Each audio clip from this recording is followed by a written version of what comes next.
we're going to call our meeting to order. So I'm going to call this regular meeting of the HERE Commission to order at 6:39 p.m. And we're going to start with the Pledge of Allegiance, which will be led by Commissioner Herrera. Okay.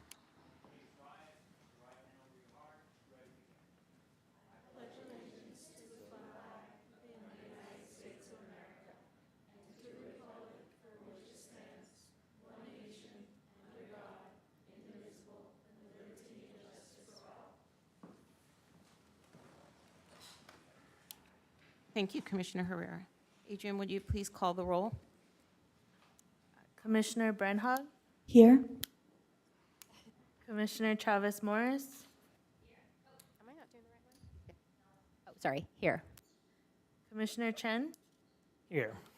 Commissioner Herrera, Present. Commissioner Khan, Present. Vice Chair Godo, Here. and Chair Jennings Nunez. Here. We will now have some announcements from our staff liaison, Matthew Morales-Stevens. Tonight's meeting is live streamed on Cable Channel 3 and our online platforms. If you wish to address the HERE Commission during tonight's meeting, we request that you please complete a speaker's card and hand it to the clerk, Adrian Franquez. When speaking, please state your name for the record. If you wish to be added to the distribution list to receive HERE Commission agendas, please email your request to herecommission@sgch.org. Thank you. So now we'll go on to approval of the agenda order. Are there any objections to the agenda order? Thank you. So hearing none, the agenda order is approved. And we'll go to number 3, which is public comment. This is the time set aside for members of the public to address the HERE Commission on items of interest that are not on the agenda, but are within the subject matter jurisdiction of the HERE Commission. Pursuant to the Brown Act, the HERE Commission cannot answer any questions or take any action until such time as the matter may appear as an item on a future agenda. If you wish to address the HERE Commission, please fill out a speaker's card and hand it to the clerk. Matthew, do we have any public comments tonight? Yes, we do. We have a public comment by Andrew.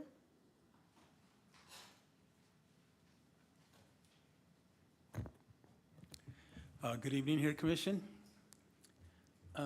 So I'm kind of excited today because the whole ambassadorship, that to me is it's pretty nice to see the youth involved in our city. I'd like to see maybe if we push to get one, maybe an ambassador with the community, the community commission. What is it, the one your wife said? The Community Service Commission. It would be nice to see one of them there. So just general comment, I noticed there was no staff report on this that was posted on the agenda. So there was no applications to see who was applying. So I was just wondering if maybe whoever's selected, if maybe we could have them kind of post a bio or something so we kind of know a little bit about them. I know they're probably most of them are minors, I'm assuming. And then the other thing, in the name of diversity, and you know, which I kind of pushed for this commission, right? I'd like to see maybe if we have one male and one female, you know, to kind of get the view on both sides, you know, for in the name of diversity. And that's all I gotta say. Thanks. Thank you. Thank you. So now moving on to approval of minutes. Matthew, do we have any public comments on this action item?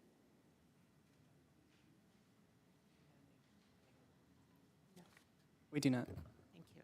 So the minutes are in our agenda packets for the commissioners. If you want to review the minutes from our March meeting, and if there are any corrections, provide those.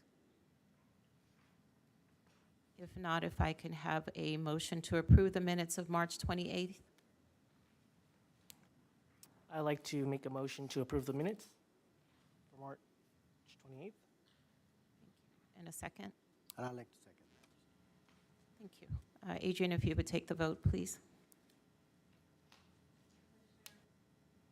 Commissioner Brenhag, Aye. Commissioner Chavez Morris, Aye. Commissioner Chen, Aye. Commissioner Herrera, Aye. Commissioner Khan, Aye. Vice Chair Godo, Aye. And Chair Jennings Nunez? Aye. Motion passed by a vote of 7 ayes, 0 nays, and 0 abstentions. Thank you. So we'll get started with our first discussion item, which is our exciting time for tonight. So this is going to be 4A, which are interviews and appointments for the Youth Ambassador Program. So the city solicited applications for two youth in our community to serve as youth ambassadors for the HERE Commission, with the terms ending April 30th, 2024. The commission is requested to interview the applicants and consider appointments for youth ambassadors to the commission. Matthew, do we have any public comments on this discussion item? We do not. Thank you.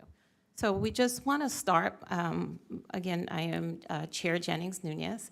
I'm the current HERE Commission chairperson. And on behalf of the whole commission, I just want to say how appreciative we are and really excited for the amount of interest that we received for this position. We know that all of you are really incredible people. Your applications were really impressive, and so we just want you to relax and just share a little bit about yourselves with us during your interview. It's a very short time. We recognize that you don't have very long to really provide us with your brag sheet, so we reviewed it all before you came up, and again, we know that each of you, just by applying, really is showing your interest in being supportive of your community and really advancing the goals that we here have at the HERE Commission. So for those of you who are not aware, the HERE Commission is the newest commission in our city. It started in October of 2020. Again, it's our city's equity commission. We, for the audience or those who may live stream, just to let you know a little bit about the youth ambassador position. They are going to work directly with with our HERE Commission, serving as youth ambassadors, gaining hands-on community level work experience. We hope that they will be able to develop leadership skills, learn more about various equity and access issues impacting San Gabriel City residents, and advise and make appropriate recommendations regarding issues of special interest to our youth in the community. In terms of eligibility, you do need to be between 16 and 19 years old, live in the city of San Gabriel or in the unincorporated area of LA County with a San Gabriel home address. It is a one-year commitment. Along that lines of one-year commitment, we do meet every month, the fourth Thursday of each month, and we do expect that you will, fourth Tuesday of each month, and we do expect that our youth ambassadors, along with our commissioners, attend each of those meetings. So please keep that in mind when thinking about the summer and the fall, your commitments for summer and fall, if you are appointed, that you would be able to fulfill that commitment of meeting once a month.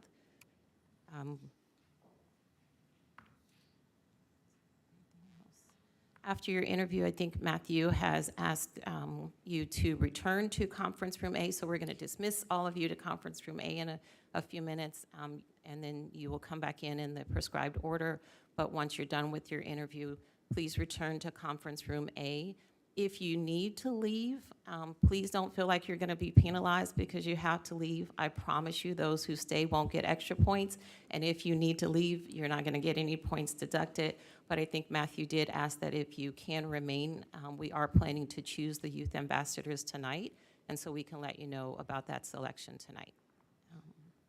Otherwise, good luck to everyone. Thank you so much for applying, and we're going to go ahead and dismiss you to the room next door.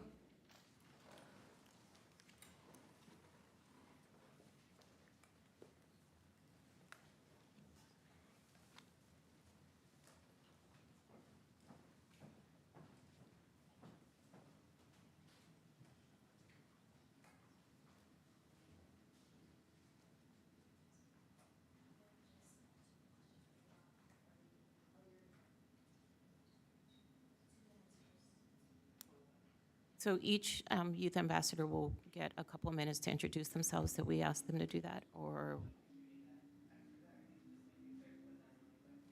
if we could give them a minute, if they would like to do Okay, thank you.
Hello, hi, John, how are you? Hello, good evening. Thank you for having me. I'd like to thank the commission for giving me the opportunity to apply for this position.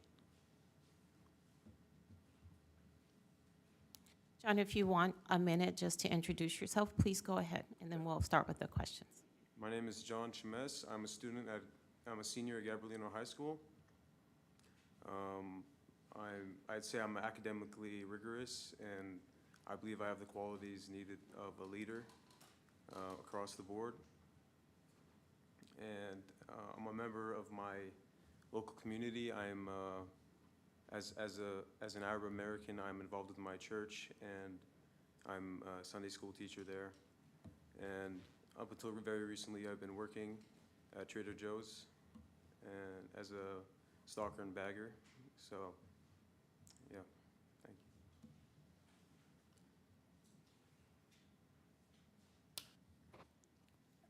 All right, John, if you're selected as the youth ambassador to the HERE Commission, how will you engage and involve other youth in HERE Commission activities and events? Well, we have to get the youth involved, right? And that can be done through a number of ways. I'm not sure exactly how to, how do you say it? Maybe through social media, because social media is very obviously prevalent among our youth. Everybody's on their phone all the time. So maybe if we could advertise an Instagram account or something along those lines, maybe get it in their faces so they'll know. And obviously, this is how I knew about the commission. I knew it through my school. They posted it at my college and career center, so maybe we could take more advantage of that. Yeah.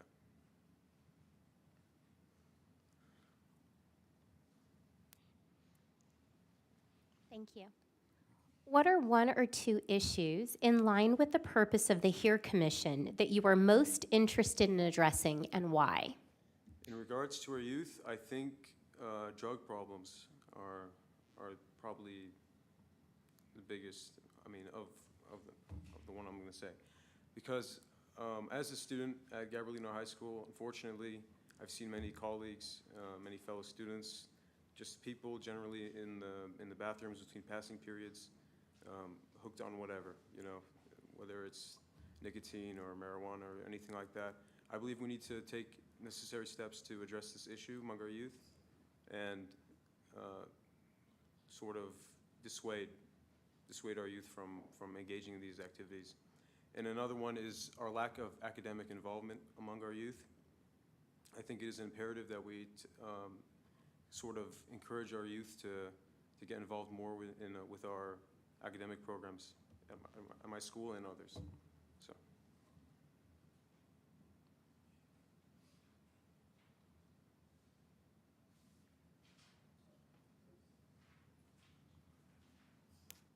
And if you are not chosen as a youth ambassador, how do you plan to continue to engage with local city government.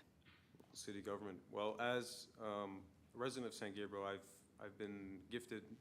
It's a gift to live here. I've lived here my whole life. I've attended San Gabriel schools my whole life, and I'd say it's a gift that I'm able to live here and participate, and now be here in front of the HERE Commission. And if I'm not selected, well, I'll just continue what I already do. I operate a Discord server, which encourages like economical dialogue between peoples of various faiths, especially high school age kids in the San Gabriel area. So I will just continue to do that. And I still have a brother, a younger brother at Gabriel High School. So he gives me insight into the happenings of what's going on, you know, at the school and the San Gabriel area. So, yeah. Thank you, John. We have 3 questions for each applicant, so it's not that we don't have more questions for you, it's just we haven't allowed ourselves to take up any more time. Yeah. So we really appreciate you being here and interviewing. And now if you wanted to wait in the conference room area, Thank you so we much for appreciate it. Thank you.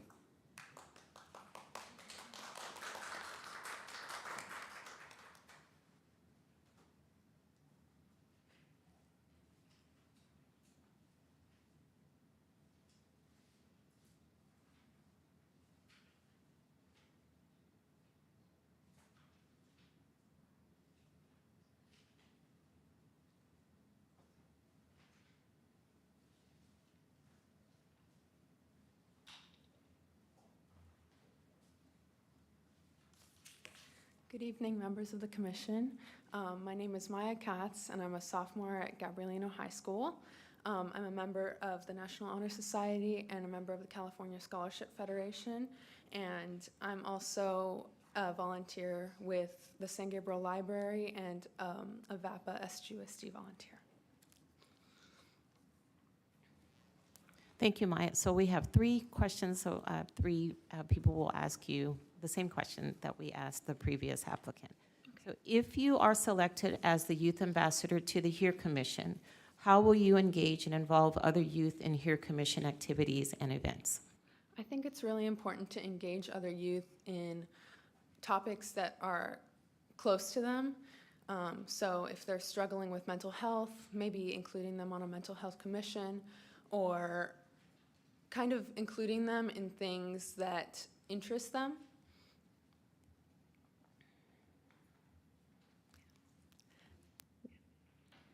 What are 1 or 2 issues in line with the purpose of the HERE Commission that you are most interested in addressing as a youth ambassador, and why? So one of the things is actually school lunches, because I've felt that for a long time, school lunches here have been not up to the standards that they need to be. I specifically have memories of when I was a kid and eating the school lunches and kind of just feeling like, oh, I don't know if I want to eat this. So I think working with SGUSD to fix that problem and maybe make lunches a little bit more healthy would be a really good idea.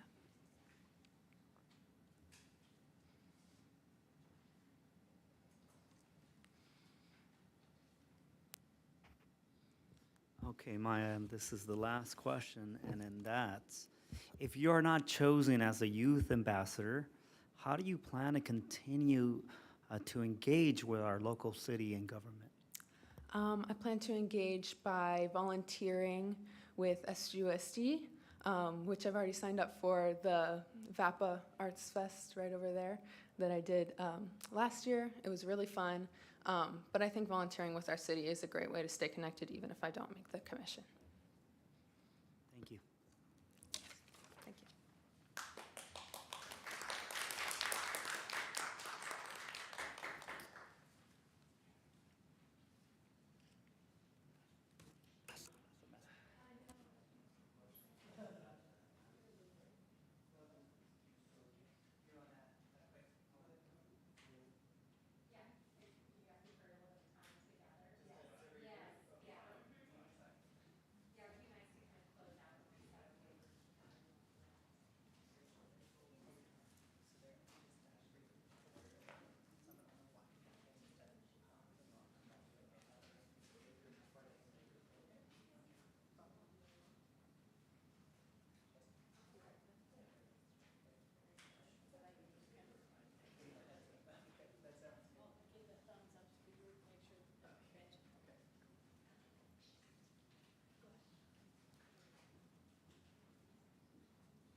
Is that okay if we continue with the next person?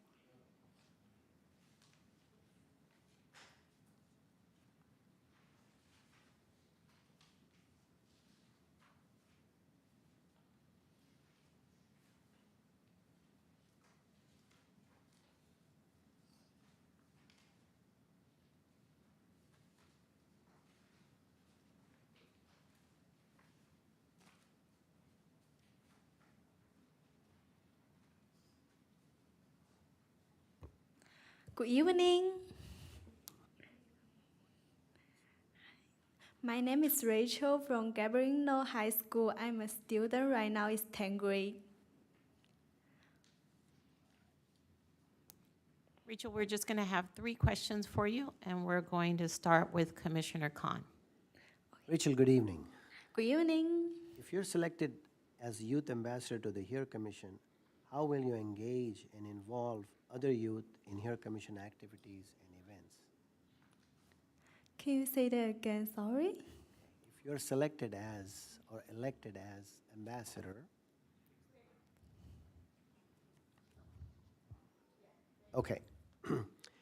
If you're selected as youth ambassador to the HERE Commission, how will you engage and involve other youth in HERE Commission activities and events? I will choose the clap up. I like the clap up because clean up because that make the stream more clean, and we will pick up the trash, and when someone crossing the street, someone will feel very comfortable, and when we clean up the street, and we will learn a lot and make the street more beautiful.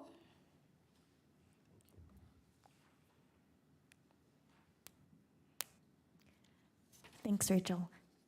What are 1 or 2 issues in line with the purpose of the HERE Commission that you are most interested in addressing and why?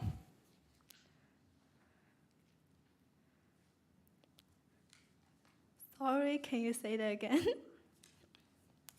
Yeah, sure. What are 1 or 2 issues in line with the purpose of the HERE Commission that you are most interested in addressing and why? In the dressing? Yep. In working on 1 or 2 issues. I like the one shoe.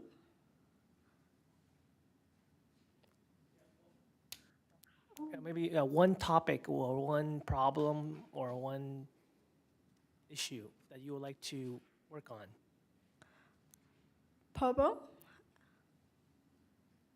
Yeah, because the problem make me grow up and we can learn more from the problem.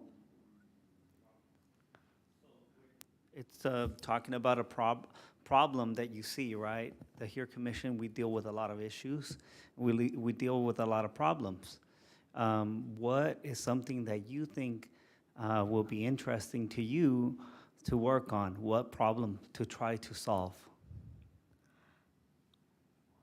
Use the shoe to solve the problem. Yeah, which problem you would want to address and how would you like to solve it? Hiking shoe. Hiking issues? Not shoes, issues, like a problem that you, is there something that you would like to work on if you are on the HERE Commission? Oh. In your application, you mentioned school violence and bullying. Is that something that you think should be addressed? Oh, just like I just come here 5 months ago and my English are very poor, but through my friends and my teacher and my counselor, the health, I learned a lot and I know, and I English improve a lot. And I learned something in the United States, and I through joining the volunteer and also community service, my English improved a lot and I learned a lot from that. Also, I remember that once I followed the mayor to follow the East Branch and go to St. Gabriel Church, I learned the history of the St. Gabriel.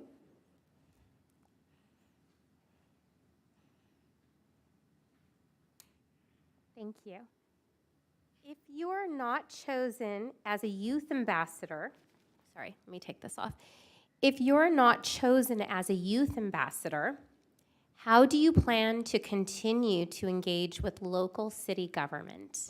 I will still be the volunteer to help the St. Gabriel. I really like be the community survey and really like be the volunteer because I can learn a lot from the volunteer.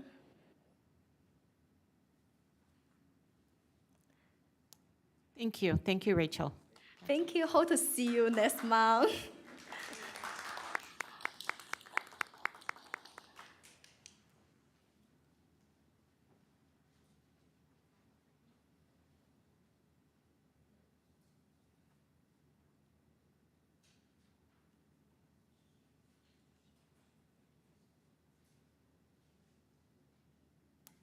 Someone just say when we're ready.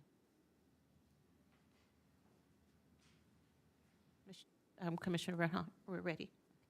Yes.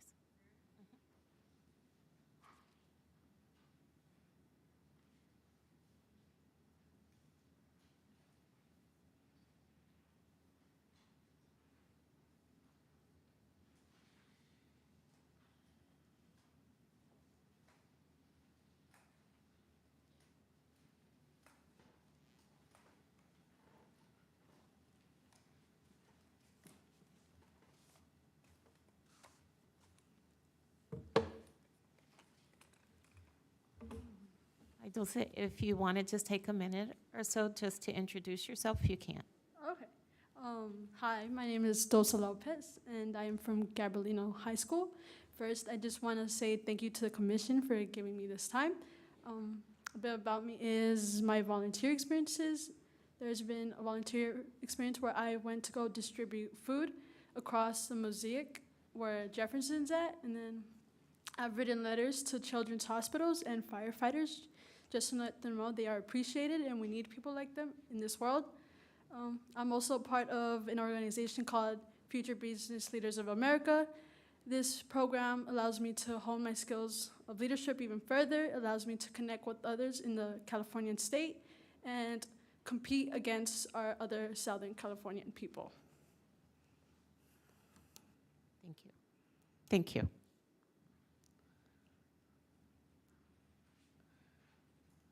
All right, your first question.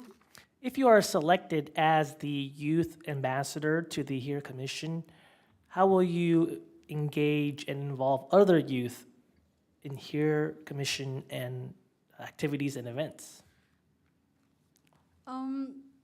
I think I'd start by building a bond with them, because I do think when you build a bond with people, it gets them more interested into doing activities. I'd also promote to them in a way that they'd be interested into joining these activities, doing word to word, having people spread the word, as well as some posters, flyers that catch their attention. That's all. That's the first question. Thank you. Thank you, Dulce. Your second question is, what are one or two issues in line with the purpose of the HERE Commission that you are most interested in addressing and why? I do think there is an issue within this community about the house prices.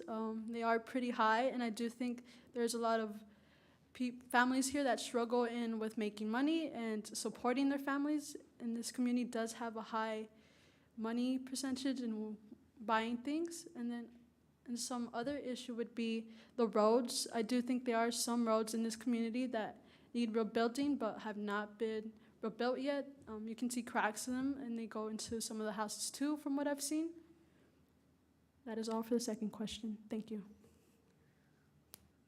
Thank you. Here's your final question. If you are not chosen as a youth ambassador, how do you plan to continue to engage with local city government? Well, I would plan to engage with local city government by building connections with you that stand in front of me after this meeting that's adjourned. I will talk to you all, and I will try my best to get involved and informed with you all, keep connected over the days, and ask when there's volunteer services for this community. That is all for my third question. Thank you. Thank you so much, Lucy. Thank you for your time. I hope you get better soon. Thank you. Do you remember me? Myself? Yeah, I don't know If if you you were. volunteered at the... No, in the food distribution. Yeah, that's You what do I remember. found out. You look Yes. familiar, so I was just like, Yes, I was, yes. it's nice to see you again. Thank you.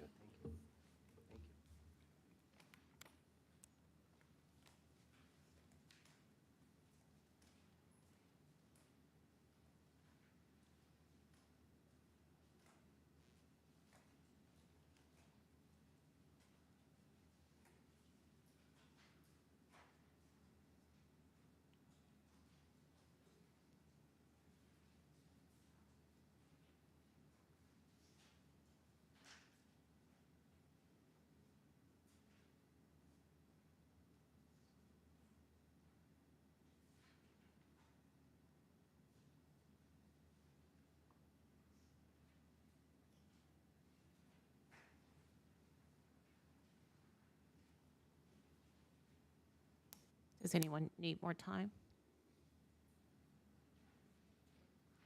Okay.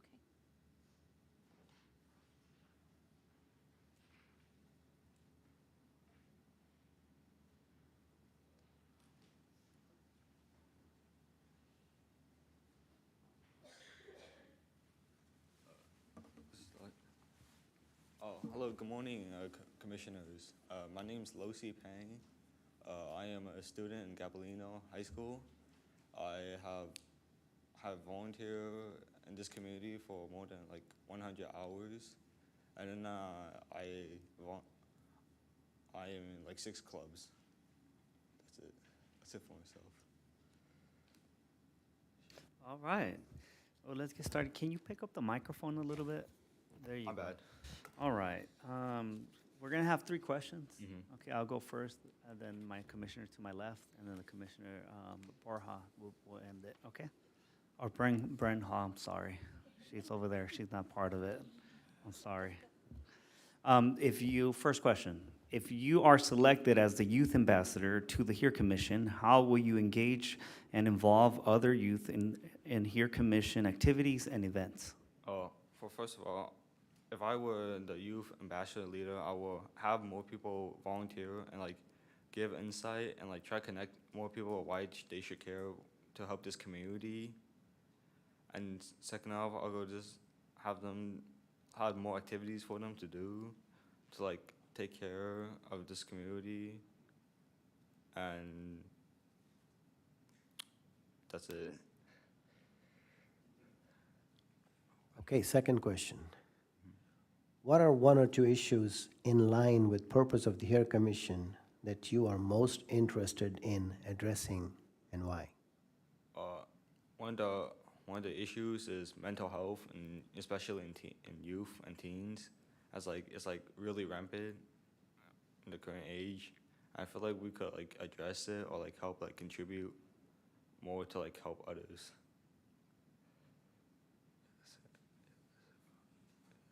And what about the second issue, if you remember? I guess just like make more economic opportunities for people to work, or like to like have a financial gain. It's like because like some people when they get straight out of high school, they work, and then like at least like give them more opportunities to like explore better, I guess, pathways.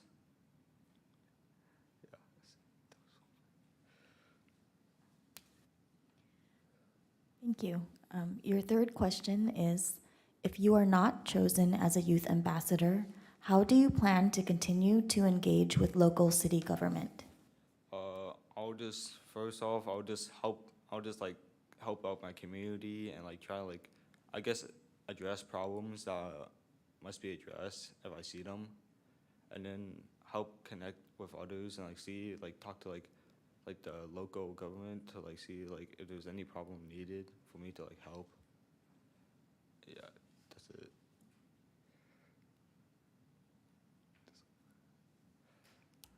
Okay. Thank you so much. Thank you. Thank you.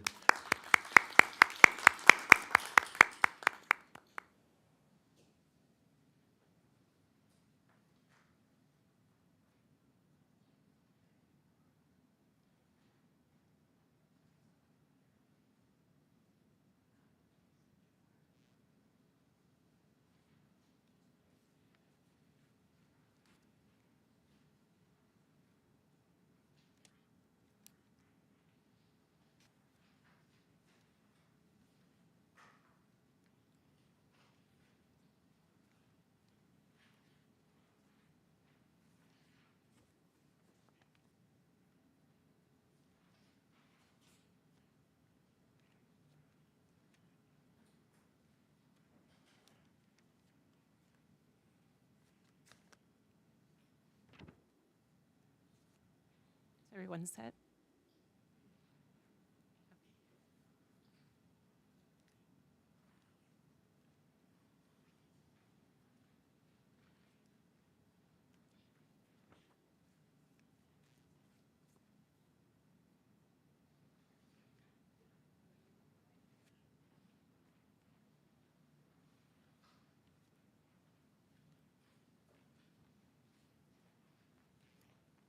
Good evening, commissioners.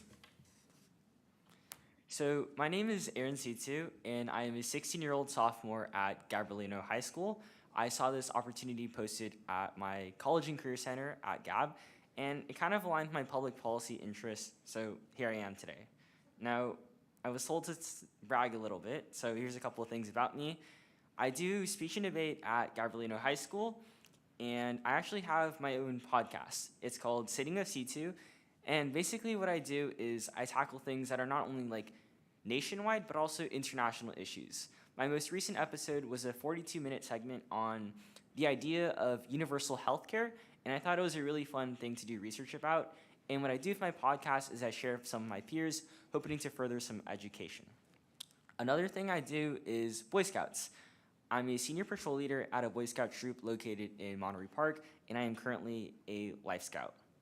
So the last thing I want to talk about here is, if you take a look at my letter of recommendation, I worked with an organization called the Chinese American Citizens Alliance, specifically with their LA Lodge down in LA. And basically what I did is last summer I worked with them in furthering like youth opportunities, because they're a relatively small organization and most of their members are quite old. So what they wanted was someone to like connect with the youth and like bring greater opportunity as well as help them. So I worked with them for a while, and I still do work with them. I'm a member, and we're looking to expand to youth. I wrote some articles talking about some current issues all over America and how we can further our Asian American issues here, such as like the hate, and yeah.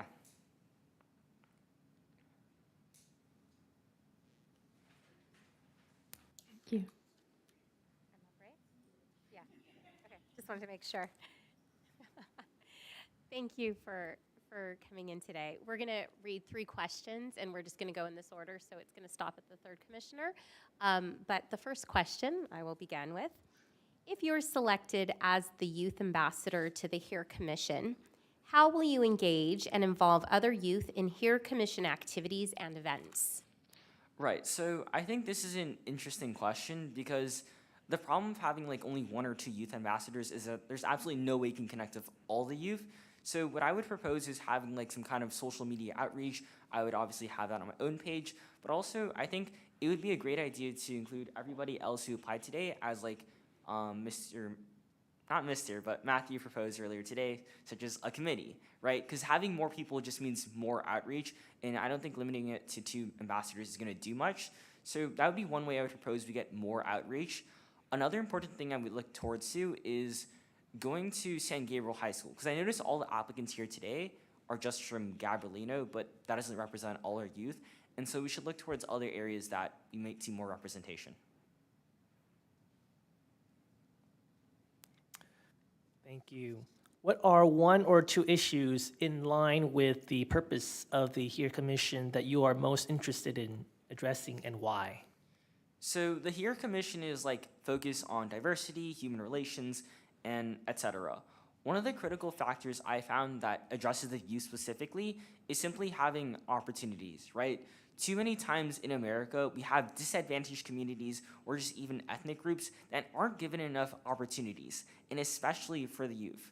So the way I envision San Gabriel to better this is to provide more opportunities for high schoolers, maybe even some middle schoolers. This can look like internships, or what I would propose is more so like actual engagements with like local businesses and high school students, right? You can have a high school student work somewhere else, and not only would they get paid, but they would become more involved with the community. I think this is a really great idea because it helps them not only get professional experience, pursue their different interests, but also it can help build a really strong resume to go to college. And college is like one of those critical factors that really allows you to move up your socioeconomic status and is critical for any minority group. Thank you, Aaron. And then the last question: if you are not chosen as a youth ambassador, how do you plan to continue to engage with the local city and government? So if I'm not chosen as a youth ambassador, I'd obviously like to stay in touch with the other people, see how the commission is doing. I also do plan on watching some of the live streams, but I would also probably pursue other opportunities. I don't know if it's exactly with San Gabriel, but definitely with some other community, right? I've applied to work with the American Civil Liberties Union to hopefully do some policy research there. And I also want to conduct some independent research on our own community. Like, see that, because oftentimes I find like what the problems is that most people know like what the majority of the problems are, but more so it aligns with like the solution. And the solution is always a hard thing to find because of things like funding, sponsors. I know you guys sometimes have trouble with that too. And so what I would really like to do is seek a position where I could actually have a say in what's happening in the research, maybe get involved with like marketing or other ways I can really help out my community. That could be like attending community events or other factors. In either way, I would certainly help out a community. If it was in San Gabriel, I'd prefer it though. Thank you very much, Aaron. All right, thank you for your time.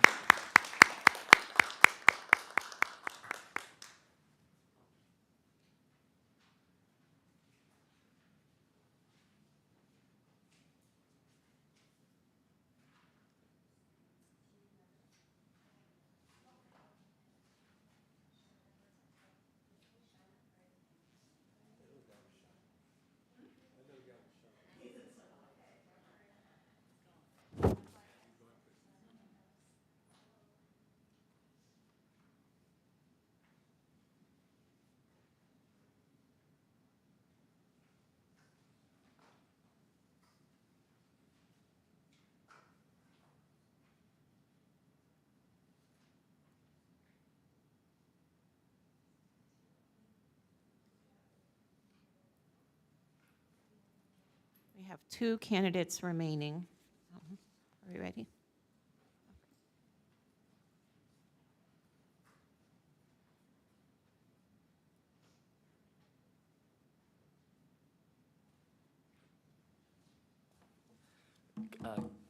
Good evening, everyone. My name is Hinson Yoon.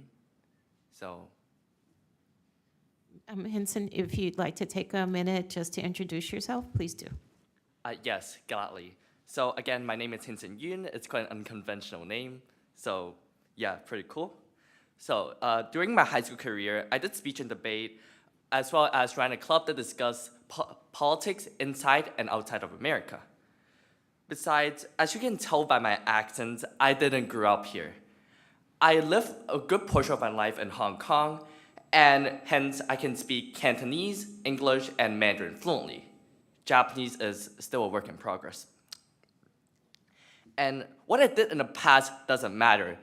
What matters is what I do in the future. And I applied to this position not for myself, but for my fellow immigrant students. Programs introduced by our city lack inclusivity for our students, or more specifically, international students. There will be no equity if our international students don't participate in these activities. For example, community services organized by this commission. Therefore, I'm here to represent them and hopefully make a change. Thank you. We're going to ask you 3 questions. So the first is, if you're selected as the youth ambassador to the HERE Commission, how will you engage and involve other youth in HERE Commission activities and events? Well, for this question, thank you for asking firstly. And the way I would do this is first by contacting many international students. I believe that right now, this city simply lacked connectivity to international students because of the language barrier and also the de facto segregation that has between international and domestic students. What I think in order to exercise these programs is that we must include these international students. We can do this through many ways. For example, by simply marketing these programs for our international students and allowing them to participate. And this will snowball, as if we include these international students one by one, it will end up increasing the amount of international students participating in these programs because simply their friends are in these programs, therefore they want to join. similar to how many clubs right now, such as Key Club and Interact, are attracting new participants by simply having them go in because of their friends. And in terms of domestic students, I believe the same strategy applies. If we simply market these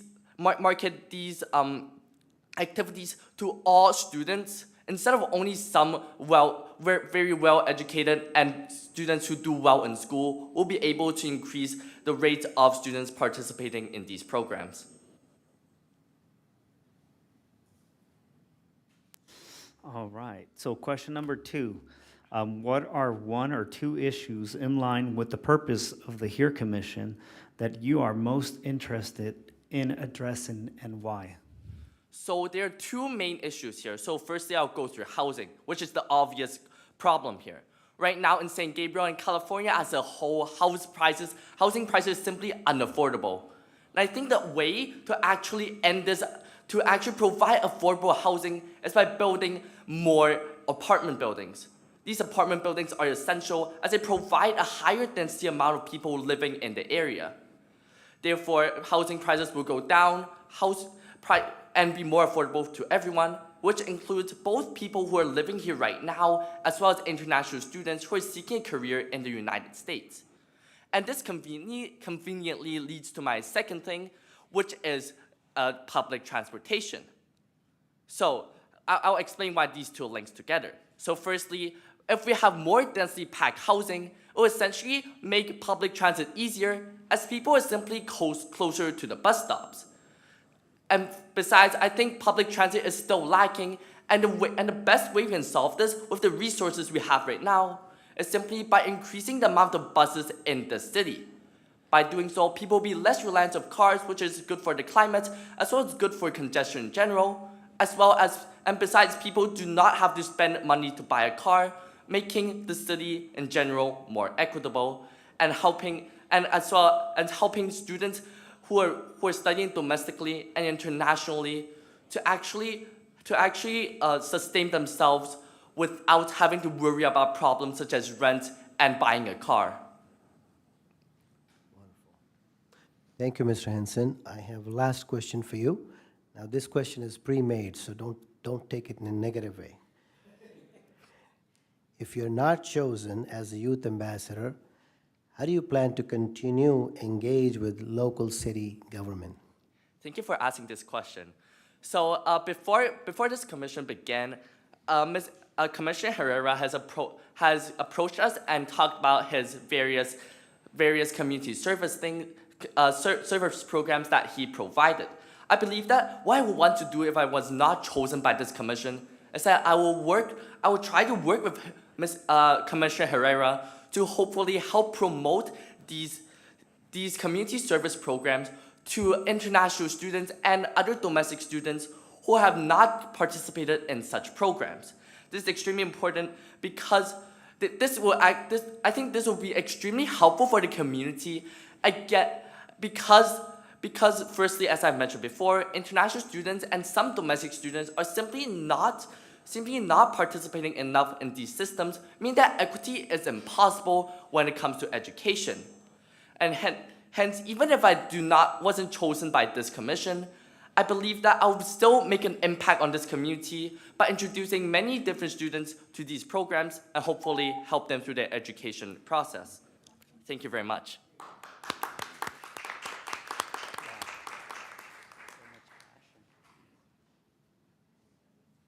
Just turn the timer on. Turn the timer always on for everybody. Thank you.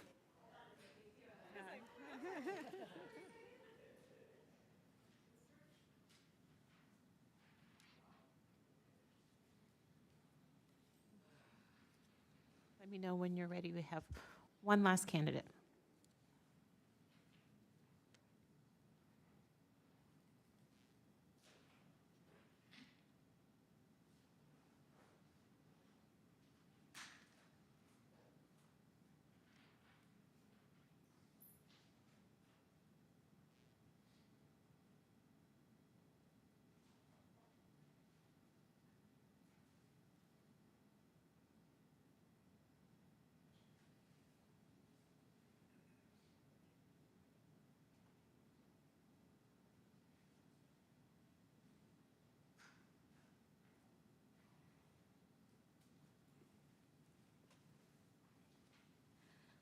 Hello, good evening. Thank you for inviting me. Kelly, if you'd like to take a moment to introduce yourself, you can. Okay. As you already know, my name is Kelly Munoz Rios, and I'm a 10th grader in high school. And, well, ever since I was little, I've done, well, community service, I guess. I've also, this one moment, which I've remembered very clearly, which made me attend right now, this interview, which was when I fundraised for St. Jude's Children's Hospital, where I raised money for children with cancer. And I remember receiving this prize for winning the most out of all my classmates. And I received a shirt with it. And that day made me realize that I wanted to help a lot of people, which then I later on continued doing, helping around my school, fundraising, charities. I've also went, which were like planting trees. I've also went to the beaches. But ever since with COVID, I kind of had to stop attending. And since I kind of moved from my city, which where I helped assist events, helping people with any questions they had, or assist them to other places. Ever since with COVID, even though COVID, it was quite hard to do anything, I helped with my mom, where she worked in Union Station, and there she cleaned. And I also helped her clean around, but also helped assist with homeless people by bringing out food and water, entertaining, especially with kids. I've dealt a lot with kids too. And that was basically it. And then lastly was just helping around right here in San Gabriel with seniors a lot. I've dealt, especially when going to school, walking them, and just basically having a talk with them, you know, especially since seniors get to get, you know, very lonely. Thank you, Kelly. We're going to ask you 3 questions. So I have the first question. If you are selected as the youth ambassador to the HERE Commission, how will you engage and involve other youth in HERE Commission activities and events? Well, with my previous experiences, even though it was mostly with our community, not with youth, what we mostly did were do events and during the weekends, because it's where mostly people had their day offs. And we usually tend to do it in accessible dates and times where not be too late, so their parents wouldn't be concerned, especially mine. She came with me today. And we try to do places where it's accessible, not just with cars, because not a lot of people can afford cars. So places where they can go by walking or by taking a bus, where the bus can leave them there, drop them off, and also pick them up once the event ends. And we will tend to do raffles, awards, and events where not just youth, but also many members of, you know, of our community, different ages, where they can engage together, since, well, we thought, and I still think to this day, that involving everyone from different types of ages is the best in, well, engaging and seeing different types of views and bringing our community together.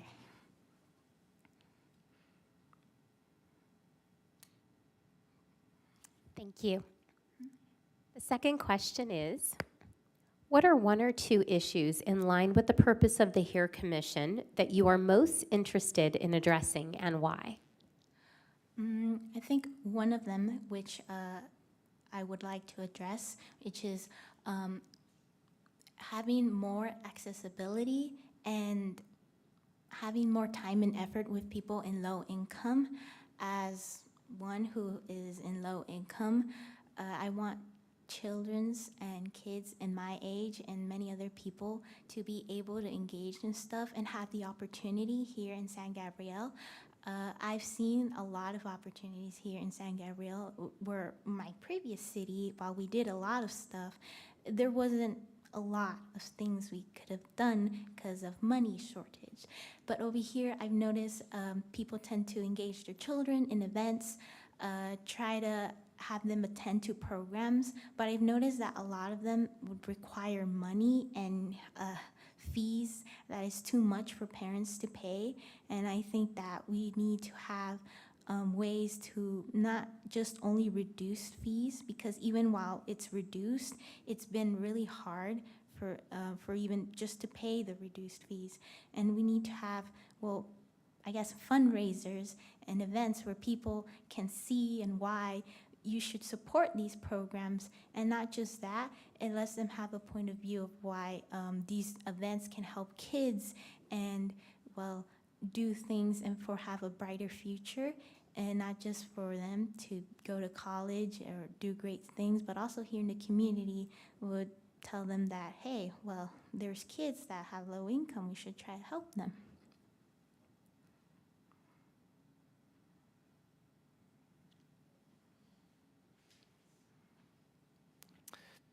If you are not chosen as a youth ambassador, how do you plan to continue to engage with the local city government?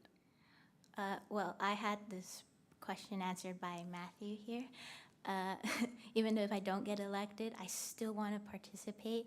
And the things I've mentioned previous were a lot of community service. So I think during the summer, which I have planned, even though I'm going to take summer courses, I still plan to attend events from here, San Gabriel, since I'm a new resident here. A year ago I came here. So I want to connect with my community and see what we have here, especially since there's more diversity. My previous city I was a lot of Hispanic people. So I think attending in summer and events like festivals here. I've seen guides given through my mail. I like to attend those and see what what San Gabriel has here to offer in ways I can help, and well, see if that will help. Thank you so much. Thank you.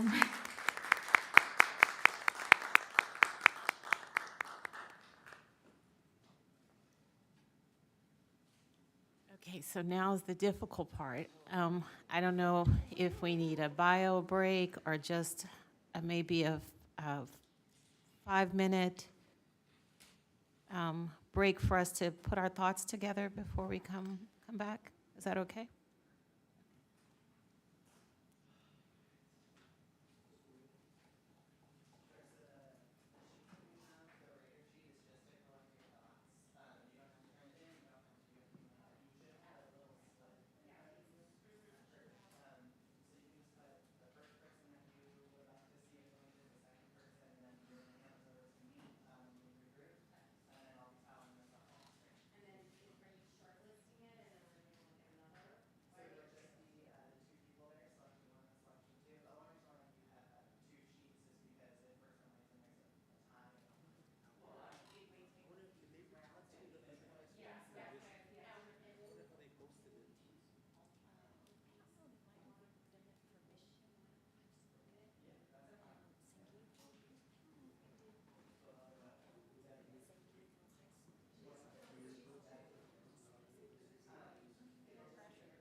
So do we need to take a vote, or can we just take a 5-minute off the,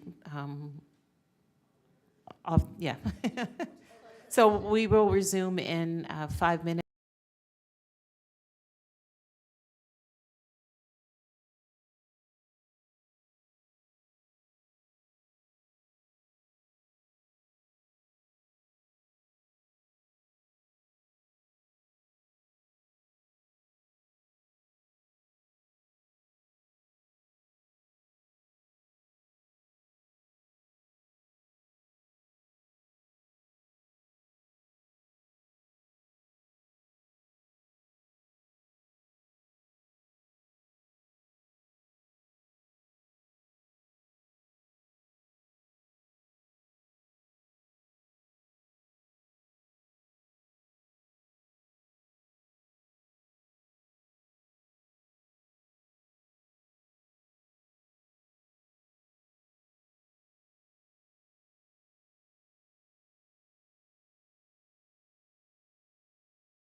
Okay, thank you, everyone. So we spent just a few minutes going through applications and trying to come up with our top 2 or 3 picks. But I do want to give the commissioners, if you have anything that you want to share or any questions that you want to ask, give you a moment before we turn in our first round of ballots.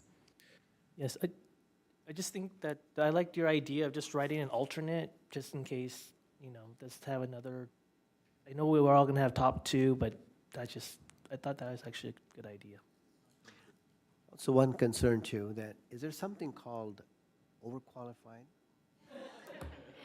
Yeah, I just want to say that if I walked in thinking this would have been my jam as a kid, I would have loved to have applied, and I would have completely been like at the bottom of the list because these are all very highly qualified students. I mean, they are excelling academically and philanthropically and through clubs and community service. So I'm just blown away by the quality of the candidates that have been here today, and I think that they all should be very proud of how they've, performed in front of, a very kind of what could be an intimidating, place and group. And so they should all be very proud of themselves. So a couple of follow-ups then. If we have some overqualification here, would that mean that the commission's goals would be overrun? In other words, they may not care as much. That's 1. 2, they may leave. That's another thought. I mean, these are just my thinking. If you pick up a overqualified candidate, they may just decide that it's not going. I mean, there's not much learning for them. They might just decide to leave. That's just one of the thoughts. Before I was choosing a couple of candidates, and one of them it just sort of seems like he's a great candidate, but I just had these couple of concerns about that. So I think, we certainly kind of have a range of candidates in terms of how comfortable they were with their public speaking. And so we had some that were incredibly polished public speakers, and probably thanks to our speech and debate team at Gabrielino, and others that may not have come across, as strong in terms of public speaking, but still were very interested. So I think, in terms of overqualified, I don't think we had anybody that was overqualified or even really underqualified. They all had a real range of activities that they had already done. So for those who have already had a lot of experience in terms of leadership opportunities, I say if they're here, I hope they're committed. We'll learn from them. They'll learn from us. They'll learn how to work within a group. And so just like we have for each other, we have very strong personalities on the commission right now, but we've been able to, work together and come to consensus. And I think we would help that youth person to mature in their leadership also by doing the same. Agreed. And I also would like to say that although I do believe that all of them have a genuine interest in participating in government or in the community in some way, they all seem to have had some type of longevity with programs that they were in. And they are all on the cusp of going on to college. I think all of them have expressed some type of interest in that, and they seem to be very much college bound. And colleges are looking at that. I have a kiddo who's going to be entering to college soon, and what I have learned is that having these types of extracurricular type of involvement and activities is incredibly important to set yourself apart as a candidate going into college. So they're going to want to see consistency, and so I believe that these candidates are going to be committed in that way. Yeah. So if I may, my biggest concern is that, we have a lot of great candidates, right? Obviously, we do, right? That's a common consensus within everybody here. I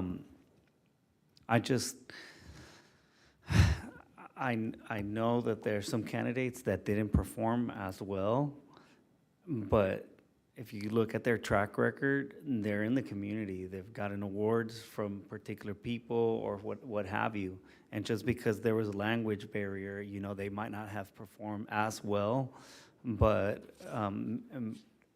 let's keep that into consideration, right? Obviously, we have a lot of material here that we should have covered already, right?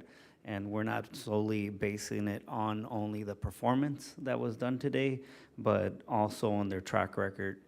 And to them, because I'm sure they're gonna go back and listen to what we said right here and then, it's just, and I'll probably repeat it, but just don't give up, even if you don't get chosen, because we see your passion, and even if you didn't bring your A game today, we know that you're here, and that means a lot. That you already showed up, that's half of the battle. So let's just keep that in mind. Thank you.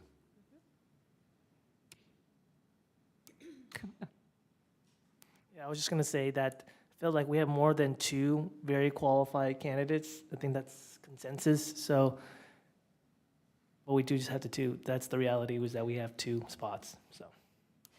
And I do want to acknowledge our public comment from earlier that, while we're not necessarily choosing people based on certain features, that I would like to keep in mind some parity in terms of gender, in terms of ethnicity and racial background, and just diversity of thought that was represented. And so, for me, I would like to balance out maybe the people who have already displayed a lot of leadership, and maybe those who need some fostering for leadership, and provide a little bit of opportunity for both. So that's kind of what I'm looking for. So we can go ahead and turn in our first round, and we'll see if we have any consensus for people.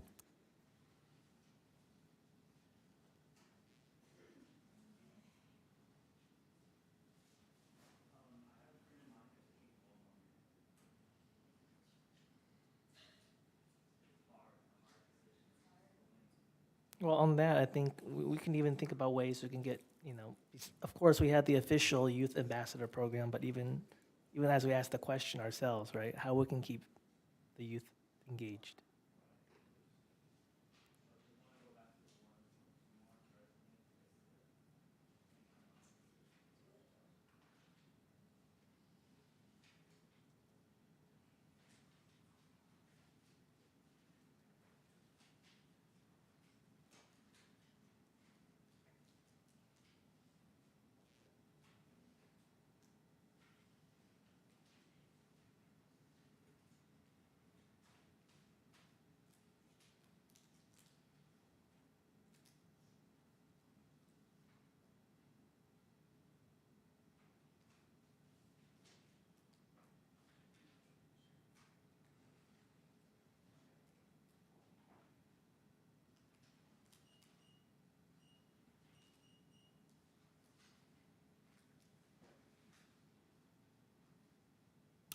Matthew, if you could go ahead and enter what we have so far, and then we'll add on.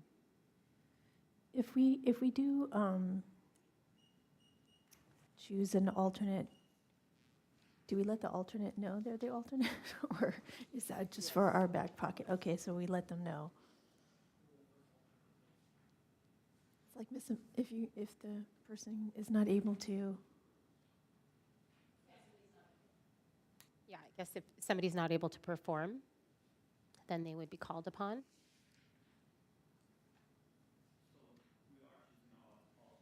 I think by virtue of the, We're I just think of the voting for votes, 2 right now. Yeah, whoever comes in third in terms of counts would be the natural alternate.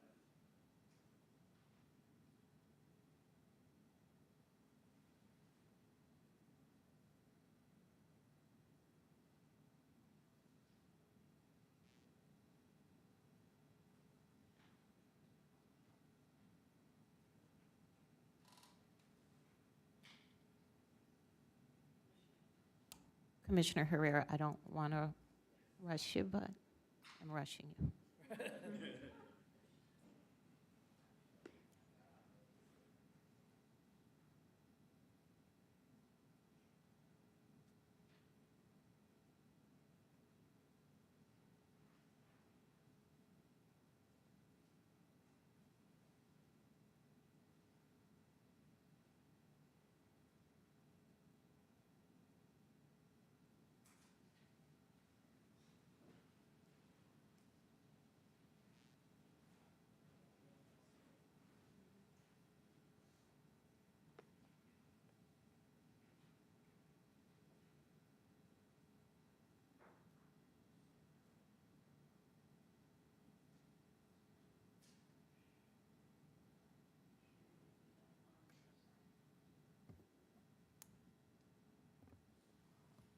Well, actually, no, because we have a tie. Okay. So it appears that the commission has clearly chosen Aaron as one of the youth ambassadors. It looks like there is a tie for the second youth ambassador. Those two people are Dulce and Kelly Munoz Rios. So I'll ask that the commissioners choose between those two. You'll resubmit a slip, just one selection between those two individuals. And then if the commission chooses, we can have that that other person be the alternate.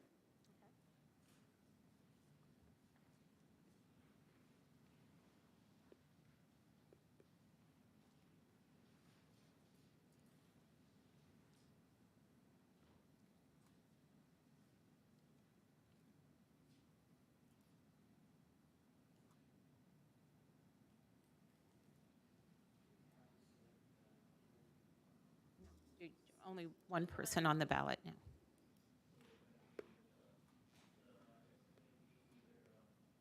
It's between Yes. Matthew, there. Three.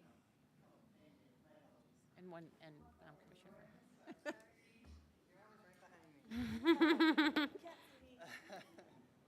She's got to holler at me during meetings.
Okay, so the commission has now selected Kelly Munoz Rios as the second youth ambassador and Dulce Lopez as the alternate.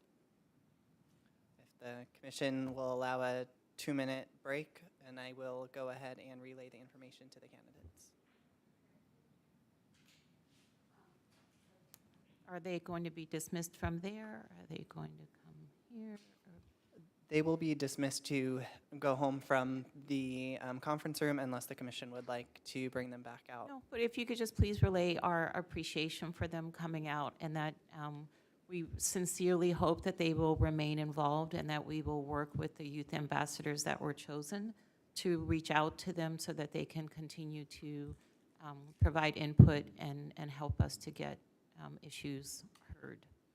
And I do believe some of them are sophomores, right? And so there is the opportunity to reapply in the future. Right. Next year. And I would like to see if we can entertain or we can pass along the message to community service to see if they're interested in having a program like ours. Yeah, I was even made a note myself that, you know, that they could have been a better fit for, based on their interests. Like, wow, you're still a good candidate, maybe not this committee, but some other committee that.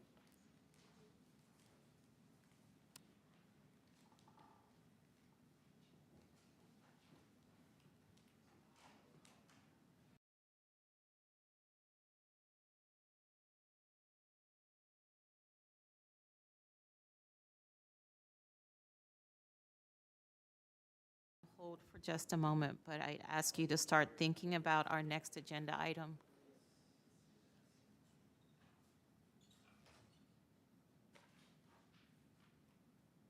What is safe space? What is that? What is the safe space campaign? What is that? We will explain it at the agenda item.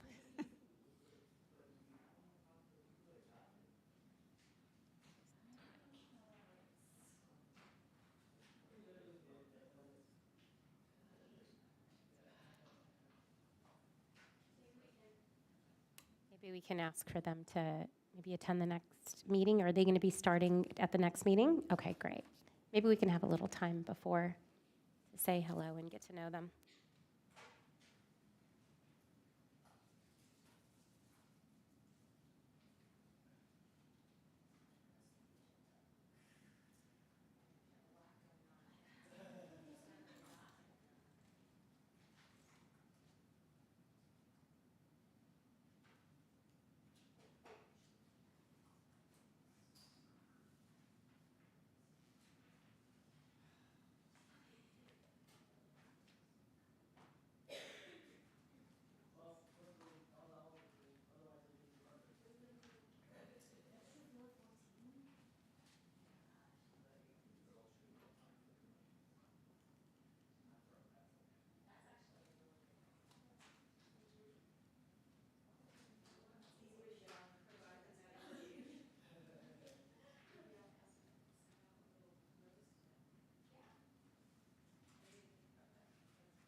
Thank you so much, Matthew, for coordinating all of that. We really appreciate all the work that the city staff did.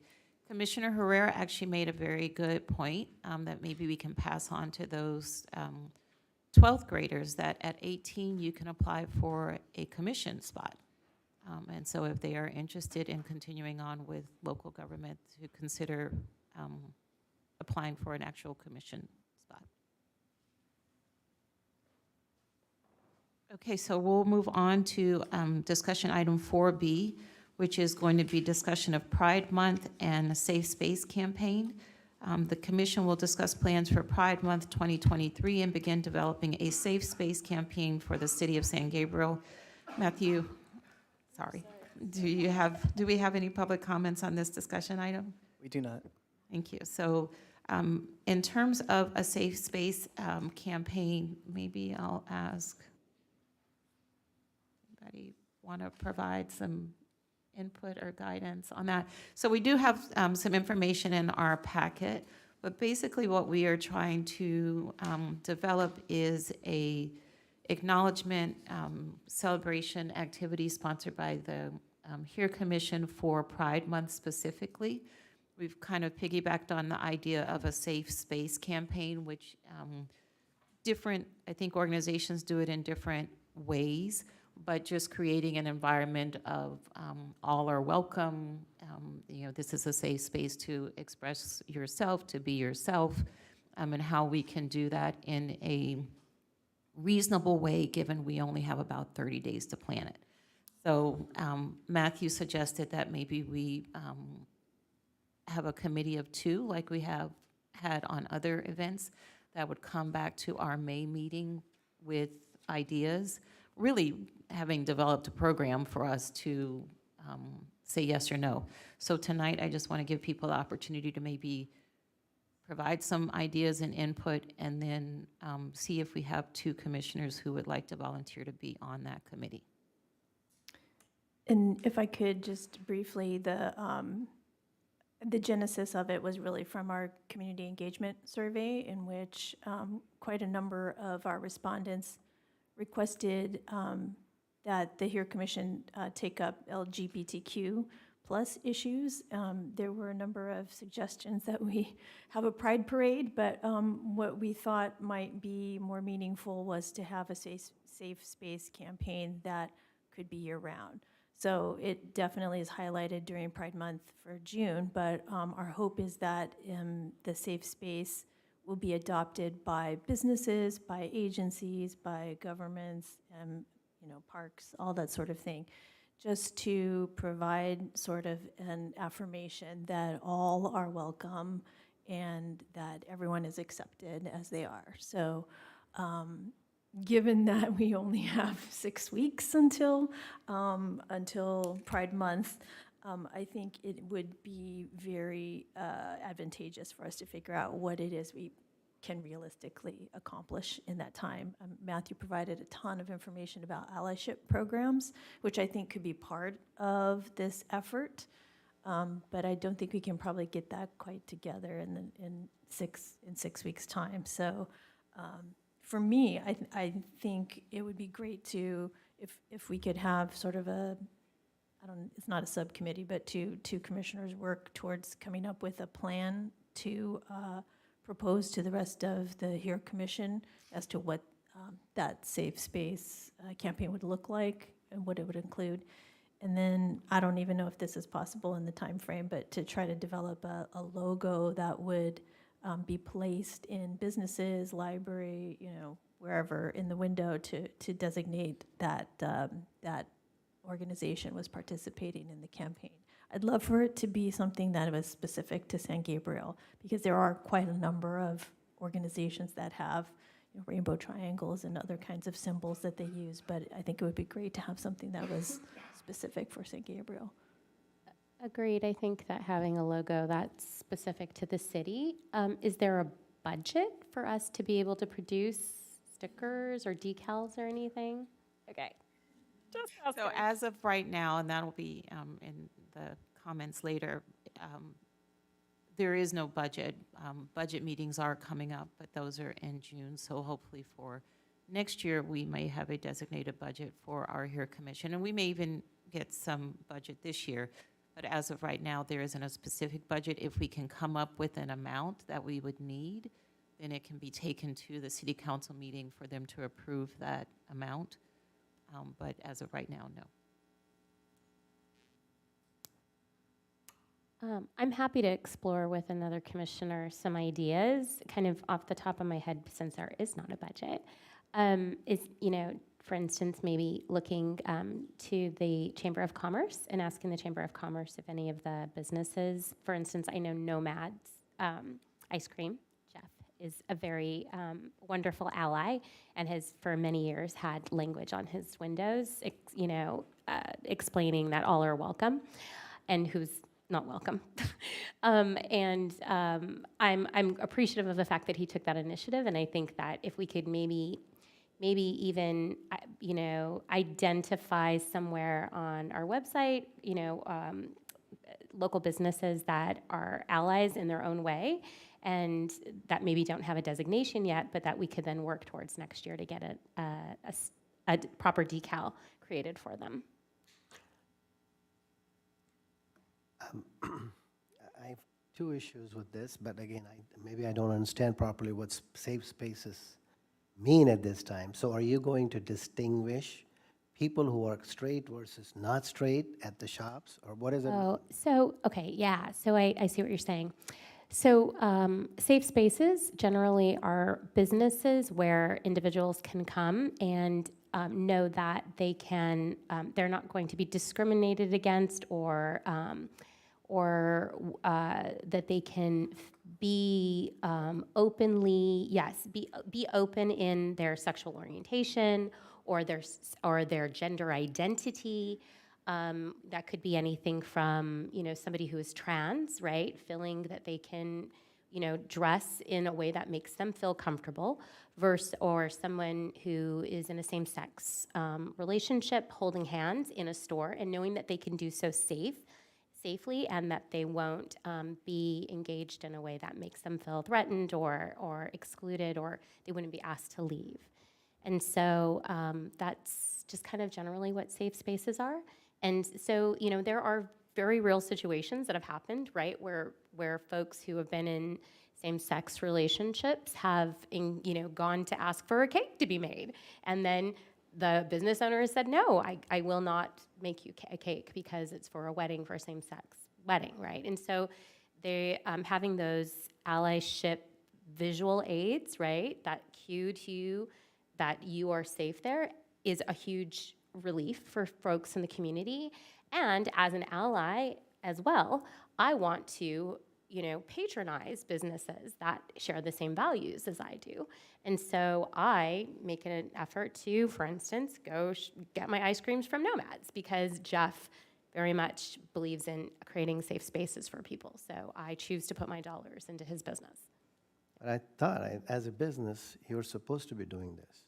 And there you can find one oddball that they probably want to, not serve. But that's just my thought. But second is that this is probably most important why I am so concerned about this. Various law enforcement agencies have run this program called Safe Spaces.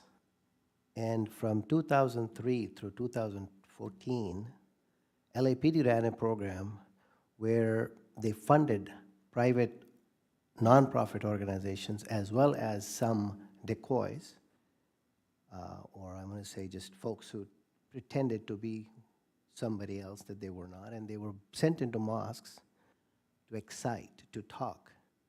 I don't want to say excite, but just to see if there were any extremists in the mosques. And that program backfired because what has happened is the agencies who they funded, they had an interest in. So there were instances where LAPD was actually, there were lawsuits filed against the LAPD right here. And they quit that program in 2014, end of 14 or so. So that's one of the things, and they call that program Safe Spaces. And I'm sure there may be some other programs like that existing too. So, I think that is the beauty of having such a diverse group. Was not aware of that. Yeah. And I don't think that anyone here was probably aware of that. And in the sense that words can have significant impact and different impacts on different groups, I really appreciate you educating us about that. So maybe instead of a safe space program and using that terminology, especially because our mosque here in San Gabriel is so active and we have so many people that would mean, maybe a little traumatic or would bring up a lot of feelings that we didn't intend to bring up. Maybe we should just, this is from Pasadena, and we keep saying this term, all are welcome. So maybe we should just have an all are welcome program and kind of relabel it. My suggestion was, since the time is so short, one, we should definitely work with the city, the Chamber of Commerce. I really like that idea, as well as with our business development, our economic development department, to get the word out. As Commissioner Khan said, not everybody is familiar with this concept of a safe space or all are welcome program, and so businesses might have a lot of questions about what does it mean to put something up. And I think that's something we can address over the next year, but we can certainly make it available and try to put together some kind of education program and a logo and a sticker if we can. I was hoping that we can utilize our June event in the city, Surf's Up, to have a booth, an all are welcome booth, where we could highlight Pride Month, we could highlight the commission, and really expand on the idea of all are welcome, specifically for Pride Month, but in addition, just, you know, ethnicities and religious and all those things, especially because AYC is planning, you know, they're planning to do these art pop-ups that highlight diversity as well, so that we could use our planned city event, which is going to be a pretty big event, to get the word out on our initiative.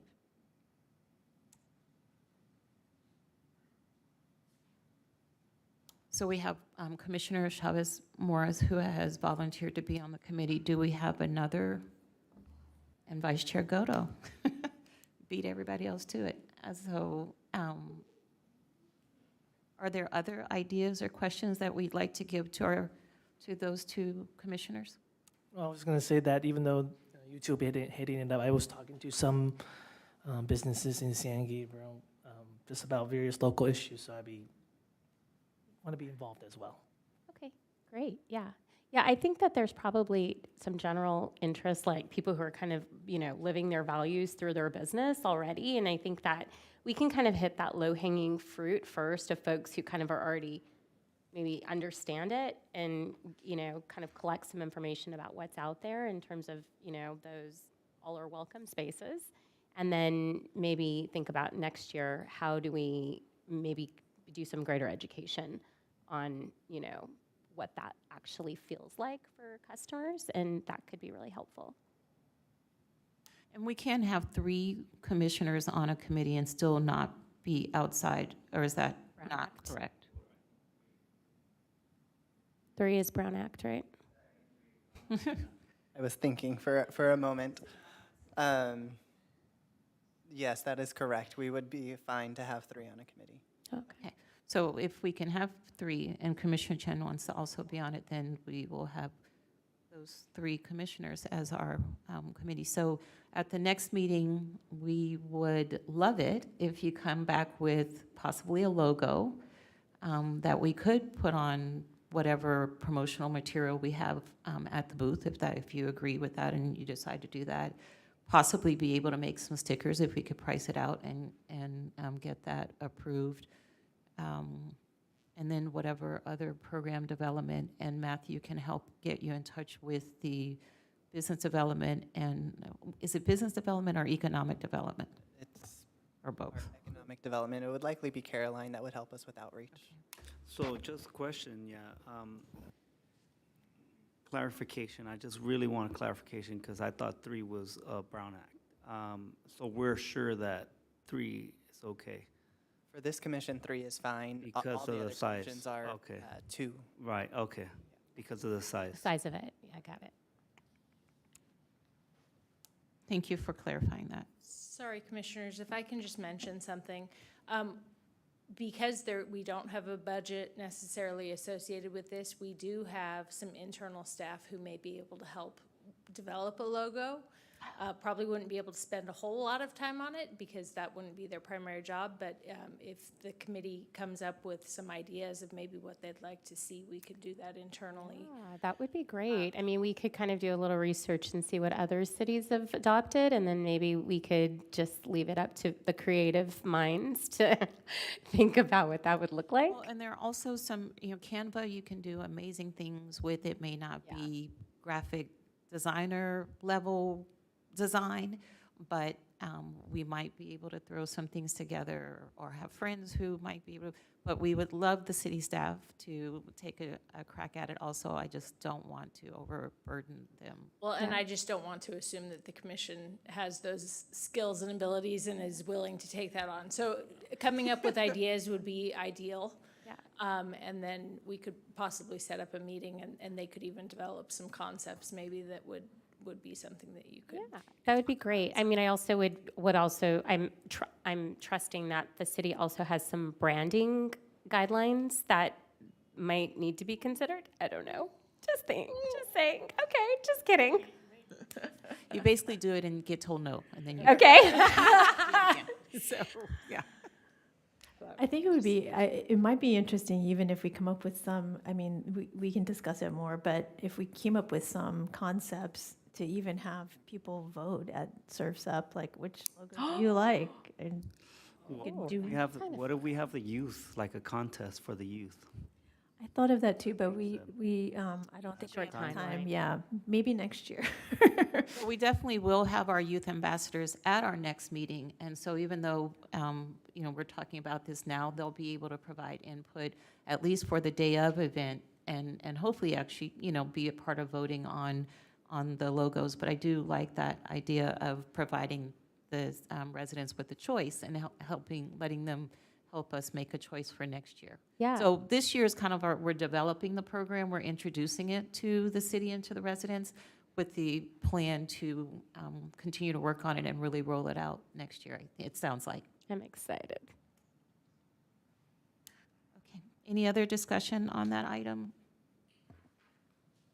I would just like to add, we will put together a framework to send off to the committee members, so that way you can kind of fill in the blanks, if you will, based off of what the Human Rights Campaign has already put forward.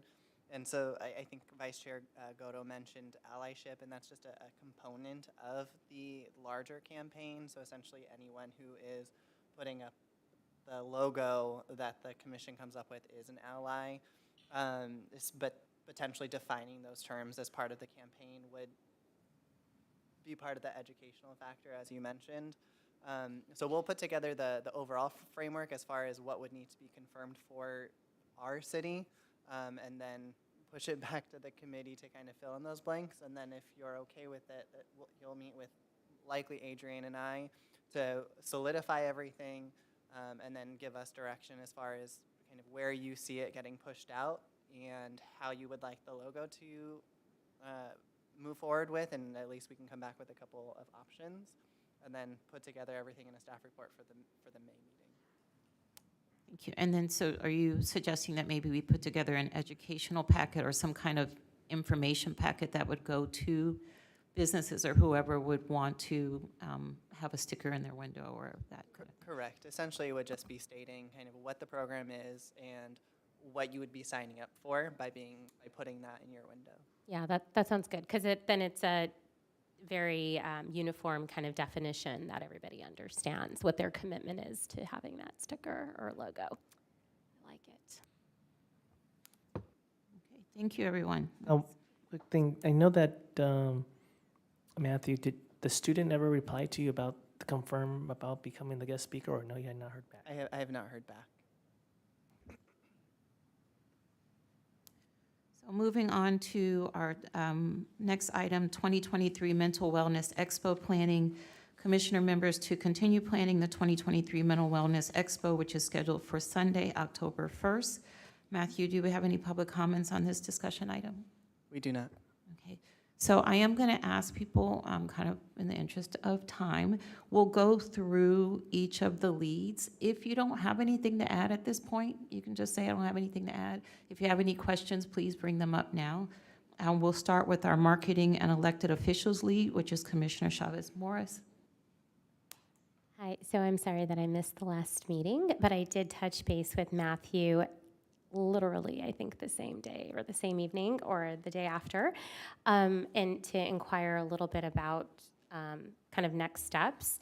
And I think you said that there was already some marketing material that had been previously developed. And so I think that that's a really good starting point. And I don't know if we need to, maybe I need to sit with you, or maybe we need to kind of revisit it as a group. I'm not sure how you want to do that. But maybe we can kind of rehash that in some of the letters that had previously gone out so that we can readopt those. Yeah. Okay. Does anyone have any questions for Commissioner Chavez Morris? Now, did you have like many of the, like all the elected, like with the range of elected officials in mind, or? Well, I did, and I didn't know like if staff already had this together, but I have a list of folks that are, like, obviously our local city council, right? But then also assembly members, county supervisor, congressional staff, right? So, and I'm not sure if you have this, Matthew, so just holler if you do. But usually when, inviting folks to participate in an event like this, it usually goes to their scheduler. The invitation goes to them, but the scheduler gets it and sees if they can attend. And if they can, they'll say, yes, they can attend. If they can't, then they say pass. But I'm sure that your staff maintain records for all those folks, right? Correct. So Nancy in our city manager's office typically handles all of those invitations for all of the events. I believe the commission last year personally sent invitations, which was also great.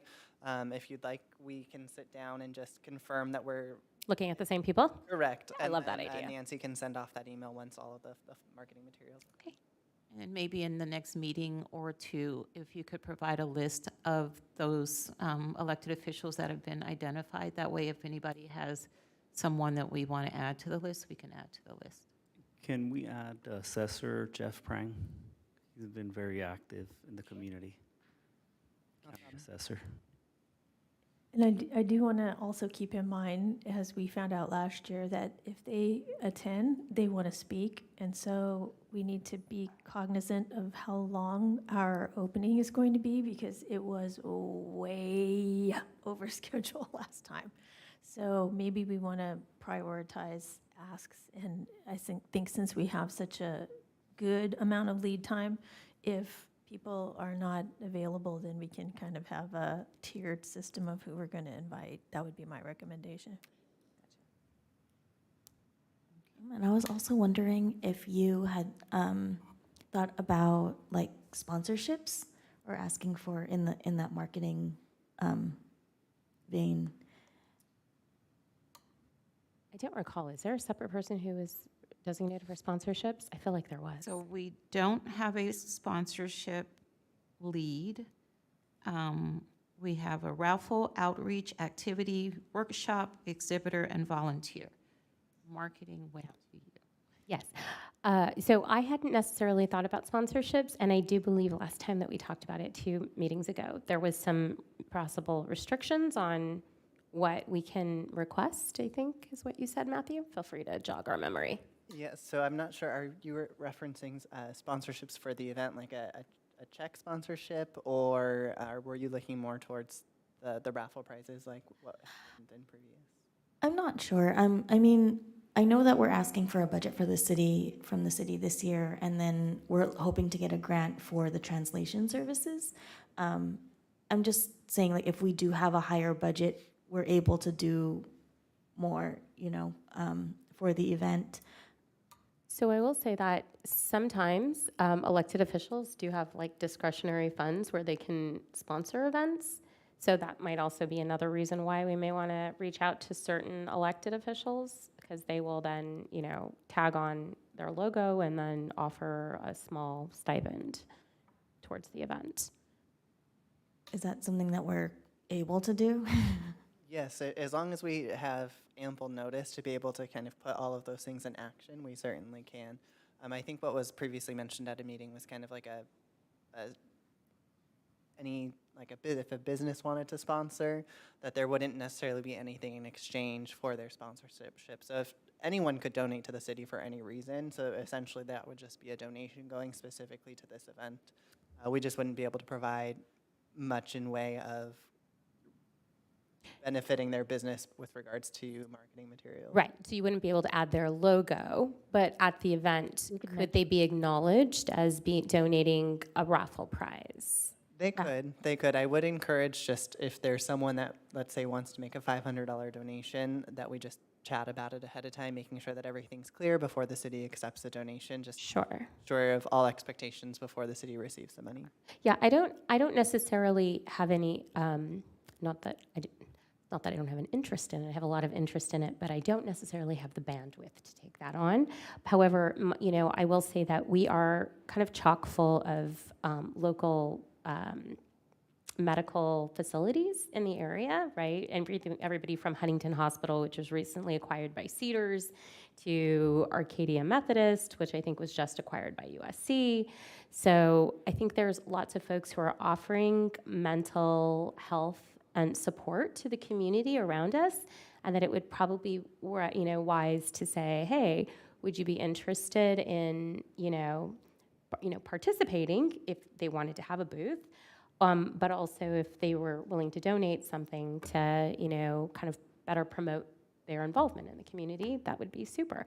Again, I don't have the bandwidth to, I think, help do that outreach, but that would be where my mind goes to on it. I would just, and we can maybe pick up discussion in subsequent meetings, but Okay. we just, again, just like with the elected officials and the program, we have to be careful in terms of number of invitations we make for exhibitors, because we really kind of ran out of booth space last year. And so if we start going outside of the community, especially for hospitals, we'll have to remove other people. But I think certainly reaching out to the elected officials' offices early and providing them with a sponsorship opportunity. So maybe if you could work with Matthew, with developing some language in a letter offering a sponsorship opportunity, that would probably be the best way. Since we're not really trying to raise thousands of dollars, but if we could raise, 2,000 or 3,000 because they did $500, that would be great. Actually, really key with what happened. We already talked about it many times, what happened in Monterey Park, right? We're so close, so I think they will be inclined to give us some kind of funding or some kind of money. So that will be really strategic. Well, I was going to say that right now, after the shooting, there is what's called a resiliency program. So it's a federal funding, and according to the administrator, the funding is, in theory, unlimited, but but it's only what you can justify. So maybe I can propose something like that. This and say, oh, this is one of the things for the resilience and the recovery of the community, because we do have at least two of the injured in this city. So maybe that could be something we can look into as well. Right, and I mean, great point. And then again, I just want to stress that we should be reaching out to the electeds for Monterey Park and Alhambra, just to extend the olive leaf to come over, right? Yeah, they were included on my list originally. I think we talked about inviting the mayors for both of the cities. Commissioner Berhan, did you have something else? No, I just wanted to just touch base, but I know not everything is set in our little chair or leader positions. So just the things that we're wanting to kind of hit early on, that we're just, talking about those things. Do you have more updates, Matthew, about, because I know, did you send out the invitations and the letters? Let me go Oh, through, okay. let's go through the leads. Okay, leads, If Matthew okay. has anything Great. he wants to add, and we I think might, you're still we on might marketing. not, but, Okay. okay, so Commissioner Chavez, did you have anything further? Okay, so we'll go to our Ralph Lee, Commissioner Herrera. Right now, I'm holding off, right? It's normally 2 months before or something like that. That's when you're going to start getting the updates. I have my list already. I don't know if we'll be able to get awesome gifts like last year, but I'm not committing to it. But we always want to do it better, right, the next year. So let's see what happens. Work in progress. Thank you. Our outreach lead, Commissioner Chen. No, I don't have an update at this time, although I do have a list of some of the media that I am connected with, whether it's San Gabriel Valley Tribune or LA Times or Chinese media. But I think the next step is to kind of work on that press release, which I don't think it's a little too soon to get that out, but we'll get work just kind of similar to your situation, George, like about 2 months. Too early to say, oh, okay, we need to get the coverage for October, but that's something that I'll be connecting with you about. Matthew, do we have staff that help with media advisories? We do. So our public public information officer takes care of that for us. So who is that? Clara Singh. Okay, so I'll be talking to her. And so feel free to just email me and we'll get that meeting set up. Thank you. Our workshop lead, Vice Chair Goto. Yes, I spoke with the LA County Department of Mental Health. They're confirmed to participate for the workshop presentations, and they also would like to be an exhibitor again this year, Commissioner Khan, so you can include them on your list. We'll figure out what the topics will be once we find out whether or not we get the translation funding, because that will determine how we're going to format the workshop. So we talked about a couple of ideas, and they know that we're on hold till mid-May. We should be notified by May 18th if we receive the funding. And I also spoke with Changing Tides and the QPR Institute, and they are willing to provide their suicide prevention training for free for our expo through a grant that they received. But they did ask for assistance in translating their materials because they normally just do it in English. And so I know they have a survey that they do pre and post, but they also provide a whole package of their information as well as a resource guide. So I wasn't sure if that was too much information for us to be able to translate. And I can talk to you Matthew, offline about it. I have the package, so I can give that to you. But if we could, I think it would be really a good gesture on our part, since they're spending their grant money on the workshop. And I talked a little bit about pre-registration, and I'm hoping that we will have the topics set early enough that we can pre-register people and know exactly how many people will be attending each of the presentations. So the one question that they had was whether the room was set up for PowerPoint presentations, and I don't know if that is the case. Yeah, we have some updated technology, so we'll should be able to run that with no problem. Oh, super, fantastic. Okay, then I'll connect with you, Matthew, offline about the translation issues, and we will need to have all the surveys that we're going to conduct translated into at least the Mandarin and Spanish.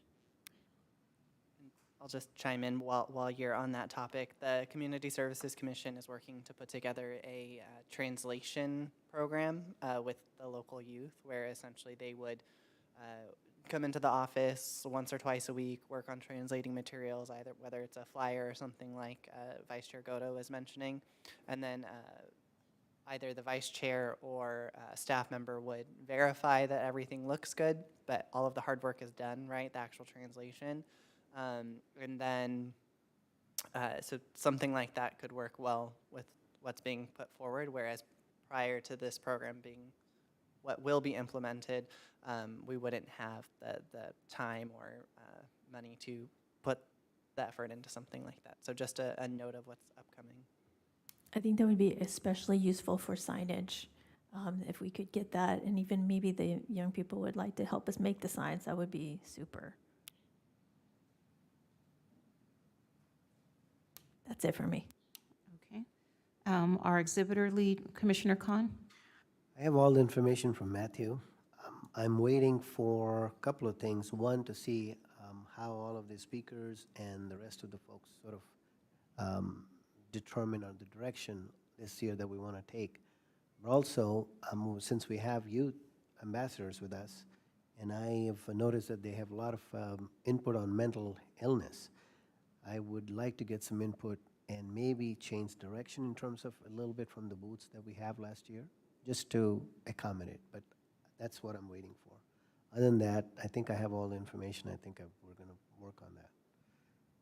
But just like Commissioner Herrera said, I think getting closer, maybe sometime in the next month or so, we can start aggressively on the booths.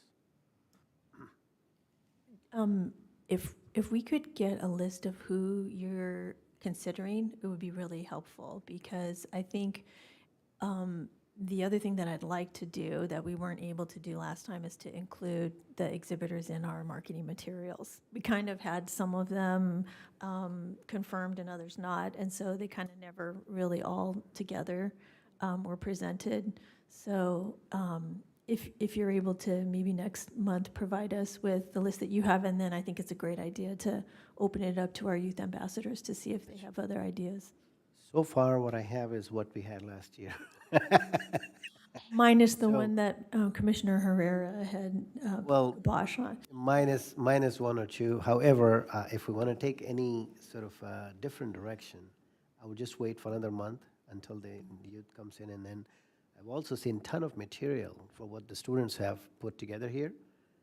I would just choose some from there as to basically make a sort of a program, if it is, in other words, include that in our mental wellness event, if possible. In other words, there's just too much, a lot of material for student wellness issues too. And that, I think we could incorporate that in our October program if it's possible. So that would translate to maybe change the direction a little bit in terms of who we invite. I don't know at this point. Yeah, and I think that if I may, and I will say this, that I did not attend the event last year, but I do want to just make sure I understand that when we're talking about mental wellness, that we're kind of looking at the broad spectrum, right? That it includes everything from, stress and anxiety that folks may feel in their life, just in general, right? Because of just, life events or, acute incidents that are happening, right? Like what happened in Monterey Park and Alhambra, to, things like, chronic conditions like depression and suicide. And I just want to make sure that we're kind of covering that full gamut. Gotcha.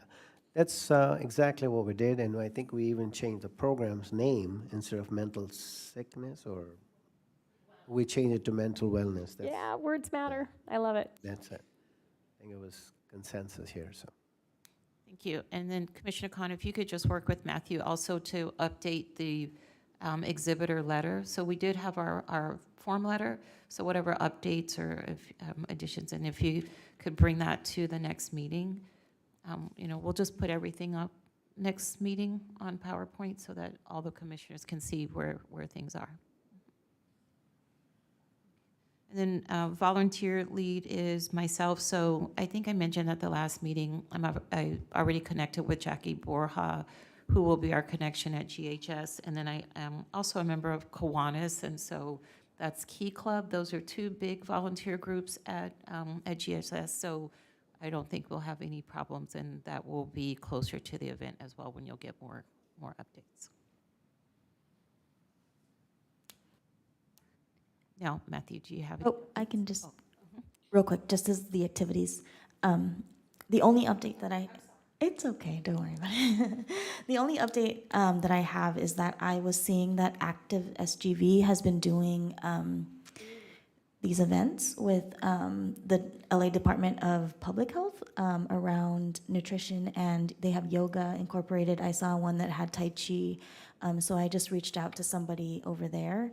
And it's kind of this from these CalFresh, that's who they're working with, and it's kind of a grant from the Department of Public Health. So they said that they would look into if this area qualifies for them to partner with us to add that kind of like a nutrition or, yoga instructor. I was more connecting to ask if they had, the connections for the Tai Chi instructor, because I didn't know how to find that last time.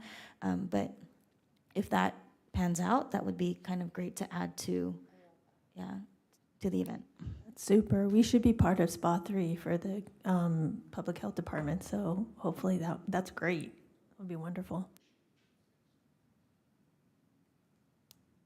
I'm sorry, Commissioner Brown, you spoke before, so I don't know. I'm sorry, I didn't intend to skip over.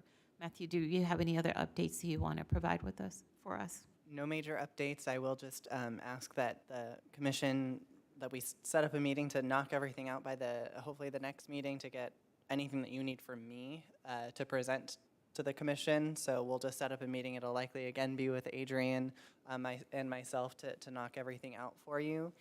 With regards to the flyer, the only things that really have to be completed or confirmed for us to be able to push out a flyer would be the activity component. So if we know if you know for sure that the commission is doing Tai Chi regardless of who's teaching it, we can certainly put that in there. And that Department of Mental Health is a part of the event, that's important to include. We can add in a link to the website now that we have all of that established. It's just a matter of updating the website with the current information and then add the registration information once it's available. And then with regards to the particular topics that are being discussed, I'll leave that up to the commission to decide between now and the next meeting as to whether or not you want to include that on the flyer like was done last year, or if you want to push the word out because maybe it takes more time, we can keep that a bit more vague and still bring them back to the website, which is what we do for most events. Not every bit of information is on the flyer. And then we did do the translations, but what I would recommend moving forward is that we do just the front page in English and then the back page has all of the translations, so then that way we don't have as many pieces of flyers going around. So again, I can connect with you. Yeah, I actually very much agree with that if you have a splash page and that's where you keep your updated information about like, okay, we're going to do yoga and Tai Chi, but that you maybe say something general like, exercise demos or something on the flyer, right? Or you keep it just vague and general and just, components of time and date and stuff, and then let people go to the website to register for hopefully your specific events that you need, that are, that you have, you need RSVPs for, and then other information that's more current. And I will just add, as the months get closer to summer, our department typically gets the busiest. So if for some reason you can't get a hold of me, feel free to just give me a call or shoot me over a text message, and I'd be happy to respond that way as well, because it'll just bump it up to the top. But we can also set up a phone call meeting. So if it's a multi-chain email about a particular topic, I'm just going to pick on you and say marketing, for example, then we can just have a quick phone call, and then our staff can get working on it to knock everything out, just to make it the most efficient process for you all as possible. And we also want to be as available for you as possible throughout this process, even though we are getting a bit busier. And I love WebEx meetings or Zoom meetings, so we can do that. Knock out a bunch of stuff. I do think we should make it a priority to get a food truck or maybe 2 this year. So I don't know when the best time for that to be set is, because I know last time we didn't find somebody in time. So yeah, I just wanted that to be a priority this year. And we do have a gentleman that we work with that secures a lot of our food trucks. So I have him working on all of our summer ones. So as soon as he locks all of them in, I'll have him work on the October. Okay, sounds great. Thank you for bringing that up. Matthew, the other thing, so our work plan should be going before the city council at the May 2nd meeting. So my understanding is the May 2nd meeting may possibly be adjourned early. So this one's going under consent, so there shouldn't be any issues with getting that moved forward. Okay, so if they adjourn a meeting, or there was someone in the community who passed away, my understanding is that one of the council members is going to ask to adjourn early. I don't know what that means in terms of when during the agenda they would adjourn, but do you think they'll vote on the consent items at least? Address your question. That's the first I'm hearing of this. I might be spilling some beans, but that's fine. it's out there. The consent is typically the first approval that they do, and those are items that don't need discussion unless something gets pulled from the consent agenda. So I would assume that they would be reviewing and approving the consent agenda. We have an executive team meeting tomorrow that if anything is changing on that, I can let Matthew know and he can let the commission know. And as part of our work plan, did we include any budget request? I would need to double check, but I'm 99.9% positive that it has gone in there. However, it has gone in through the formal budget process as well. So if for some reason that was omitted from the work plan, it's gone in through the formal budget process, and it's made its way through Mark, so now it just needs to go to council. Thank you. And even if it was, I don't recall right now if it was included as part of the work plan, but it wouldn't be approved as part of that. It would be approved as part of the budget process. Thank you. Are there any other additions to our discussion for that tonight? Thank you so much. So we'll move on to our commission reports. It is a time where each commissioner can address the HERE Commission and public on matters of general information and/or concern. This is also the time for commissioners to report on conferences and/or meetings they have attended. We'll start on this end. Commissioner Khan?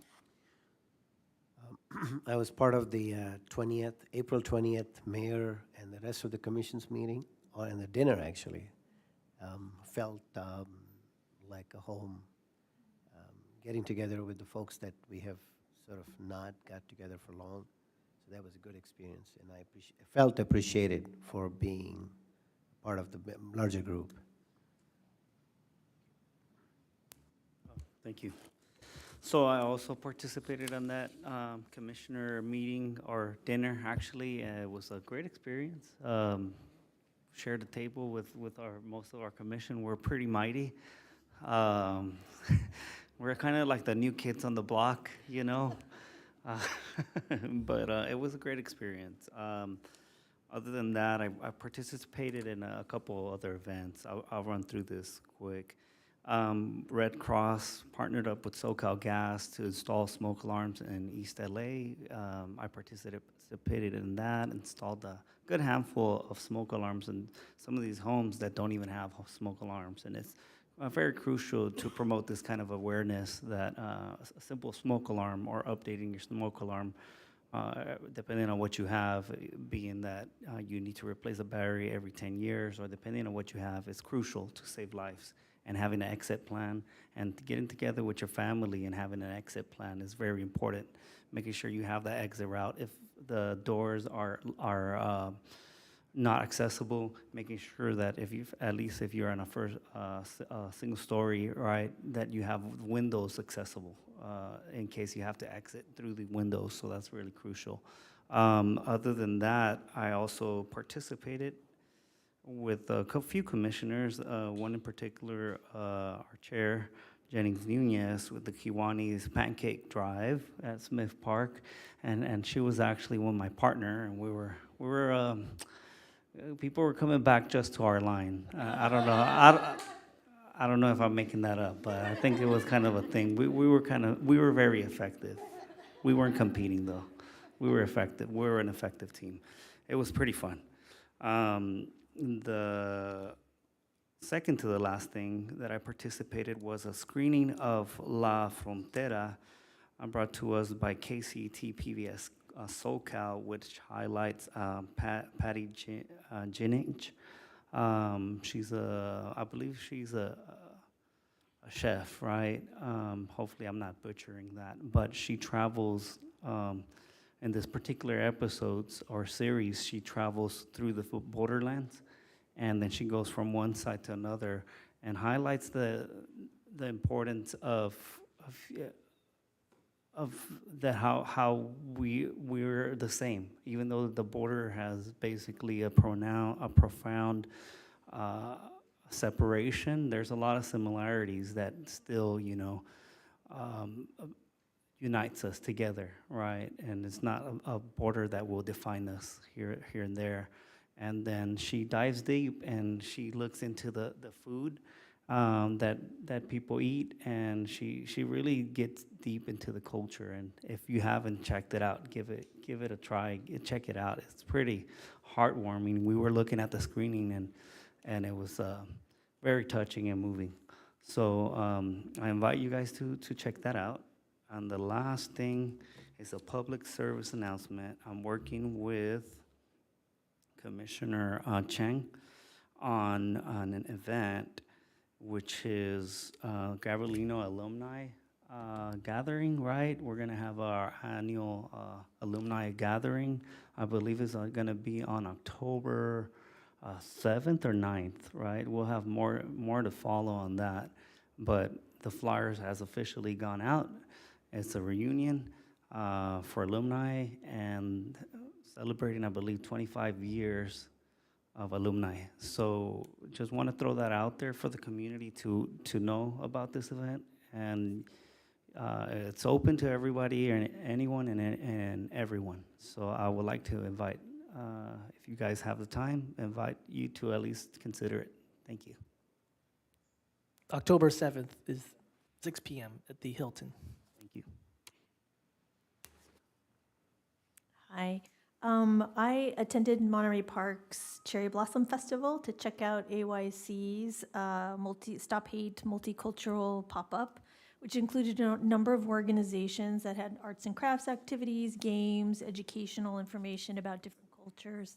It was a really great event, and lots of food, performances, crafts, and a big Earth Day celebration. So I was glad to see the community come out and support the festivities. And in the interest of time, I'm going to skip to an acknowledgement that yesterday was Armenian Genocide Remembrance Day, marking the 1915 date when the Ottoman government arrested and murdered hundreds of Armenian intellectuals and community members, which then exploded into a brutal massacre that resulted in the killing of more than 1 million Armenian people.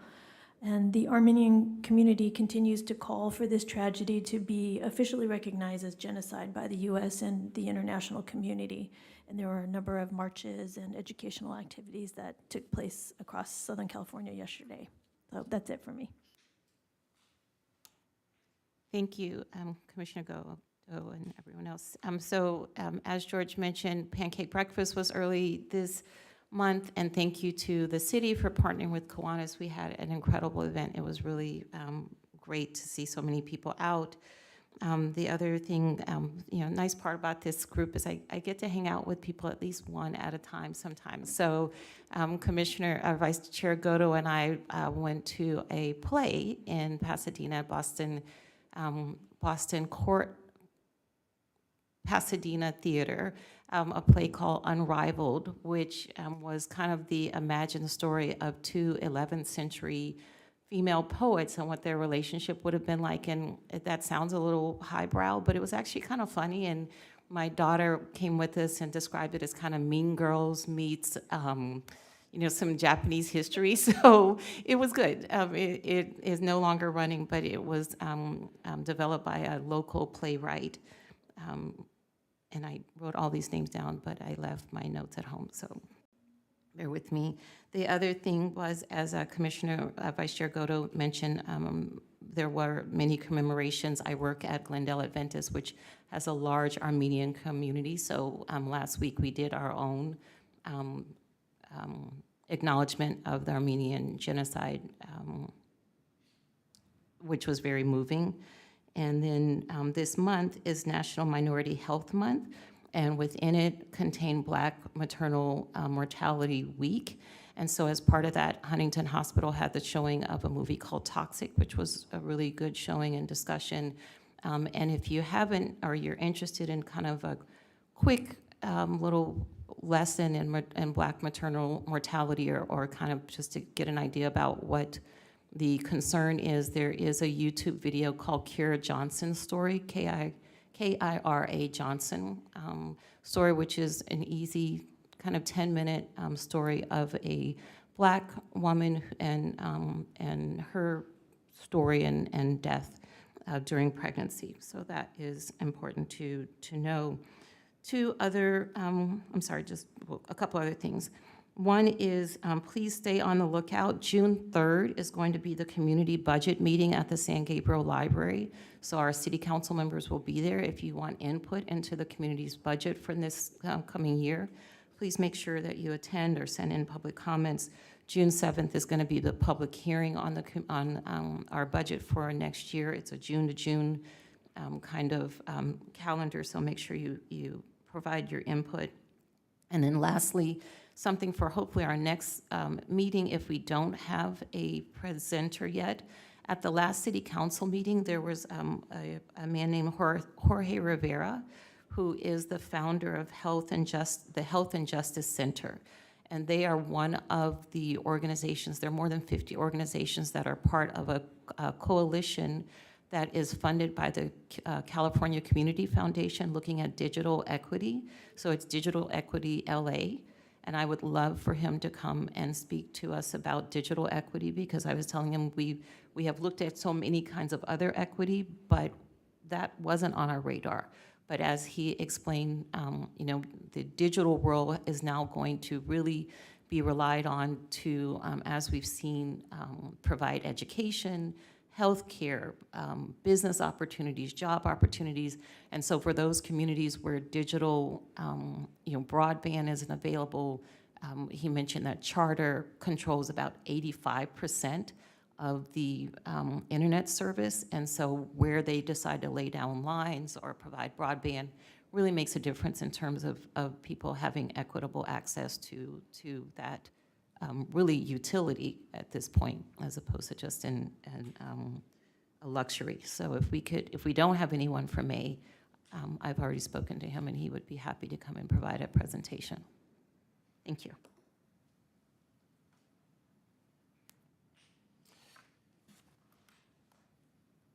First, I want to acknowledge that next month, which is May, is the AAPI Heritage Month.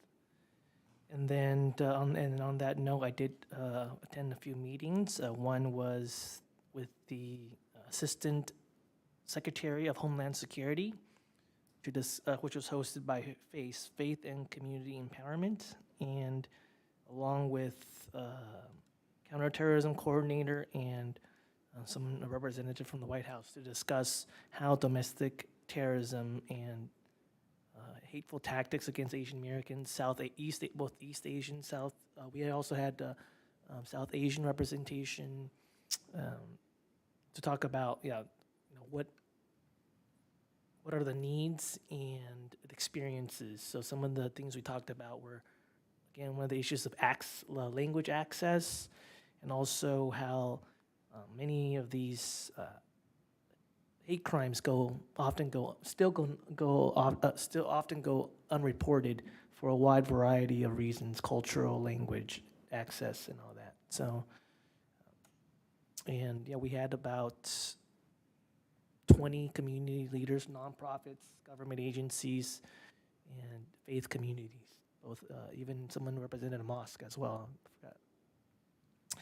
And then the second activity was I was able to work with some community members, school board member Cindy Wu from Mountain View, and the Los Angeles County Asian American Employee Association, along with many nonprofits. We organized the gathering of the survivors of the Monterey Park shooting, and we met at the Monterey Park Service Club Center, and we had about 40 victims and their families attend, and they were able to share their stories, talk about what happened that night, and also many agencies, state, county, nonprofits, in-language nonprofits, service providers were also present, because many of the people were expressing frustration with access, and because they're told, oh yeah, there's $70,000 in help. And then they're like, okay, well, how do I get that help? So, and then lastly, as I mentioned earlier, there is, after any mass shooting, the federal government has funding for what's called a resiliency center to help the greater community heal and recover. And so the person that's kind of overseeing this grant, it's not a competitive grant. So it's I think Pulse in Las Vegas, they got like more than 24 million in funding, and San Bernardino or some of the other ones got like 6 million. So it's just working with again, nonprofits, service providers, different cities, elected officials, just talk about how to help the community heal, and what kind of programming, what are the strategies to help this greater community heal from that collective trauma, both the people directly affected and those who are indirectly affected by it. So that's, that's something I'll be working on as well. So one, thank you for acknowledging the digital divide, because it's real, and I'm so grateful that you brought that up as an equity issue, as well as Armenian genocide memorials. So thank you for bringing both of those to our attention. I also want to just let everybody know that it's National Arab American Heritage Month this month in April, and that is when we celebrate Arab American heritage and the culture and pay tribute to the contributions of Arab Americans and Arabic-speaking Americans. I also want to just toot my own horn just for a second, if you don't mind, because I was chosen as one of 19 infrastructure-related public sector leaders for the Transformative Justice Infrastructure Fellowship out of PolicyLink, Community First Infrastructure Alliance, and Race Forward's Government Alliance on Race and Equity. So I'm kind of stoked about that. Thank you. Thank you, people. Thanks. So I'm really stoked about that because another kind of, as well as the digital divide and digital equity, there's a lot of focus right now around government federal funds that are available to local municipalities that are interested in like transportation, infrastructure improvements, water, energy infrastructure improvements. And there's actually, I don't know if folks know this, but there's actually something that's called the Justice 40 funds that are a specific amount of money that is set aside to help improve communities that have been underserved historically. And so this is a huge kind of pivotal watershed moment for those of us who work in infrastructure. And so I'm excited to help kind of represent that on a national level. And hopefully if there's anything that the city is interested in sharing at that level, I'm happy to do that for the city as well as my employer, LADWP. And that is all I have to say. Thank you. Just really quick, I don't have a lot of resources or anything like that, but I just wanted to acknowledge that Earth Day was Saturday. And it's just something that I have been trying to be more mindful of in our consumption of energy, the way that we live our lives to try to be, more sustainable or more earth-centered in how we choose what we choose, to eat, our transportation, how we heat our homes, because, it's the only one we got. And, we're hoping as part of the HERE Commission to have some kind of thing around the environment and climate care. So, I just want to throw that out there. Thank you, everyone. So our last item is going to be our staff comments. The staff now have the opportunity to address the commission and public on matters of general information and/or concern. Matthew, Adrian, do you have any comments? Sure, so just one, we have our Play Day coming up on May 20th over at Vincent Lugo Park. We have already partnered with a couple different agencies, one of which is, which Vice Chair Goto has already mentioned, AYC for their multicultural art pop-up. The HERE Commission is already signed up for their multicultural pop-up as kind of a subsection of the event. It sounds like they're already making some fantastic progress in other communities, and we're fortunate that they have reached out to us to kind of add an added bonus to the ongoing event that is Play Day. With that said, I'll be sending out an email tomorrow to see who is available to contribute to the booth as part of the pop-up. So I would encourage that each commissioner takes a small portion of that, whether it's in pairs or individually. Probably since there are 7 of you and it's a fairly short event, I would encourage pairs also to provide support. I'm not sure if that's something that we'd want to reach out to the youth ambassadors. I would imagine yes, to have them be involved in that process. And then since it is an event and we as the community services and HERE Commission are interested in engaging the community in some type of way. Some of the examples that were provided were folding origami or playing loteria during the event at the booth. So we will have crafts at the event that the city is providing. Other community groups will be providing informational resources as well as other games or activities. So then the commission would just need to confirm exactly which activity they would like to move forward with. We as staff can help prep all of that for you. We just need clear direction within the next week or so. And we'll likely be working closely with Vice Chair Godo to implement all of that. And then we'll send out an email once that's confirmed as far as what that would look like. Matthew, can I ask what day is that? May 20th, which is a Saturday. It should be from 11 a.m. till 2 p.m.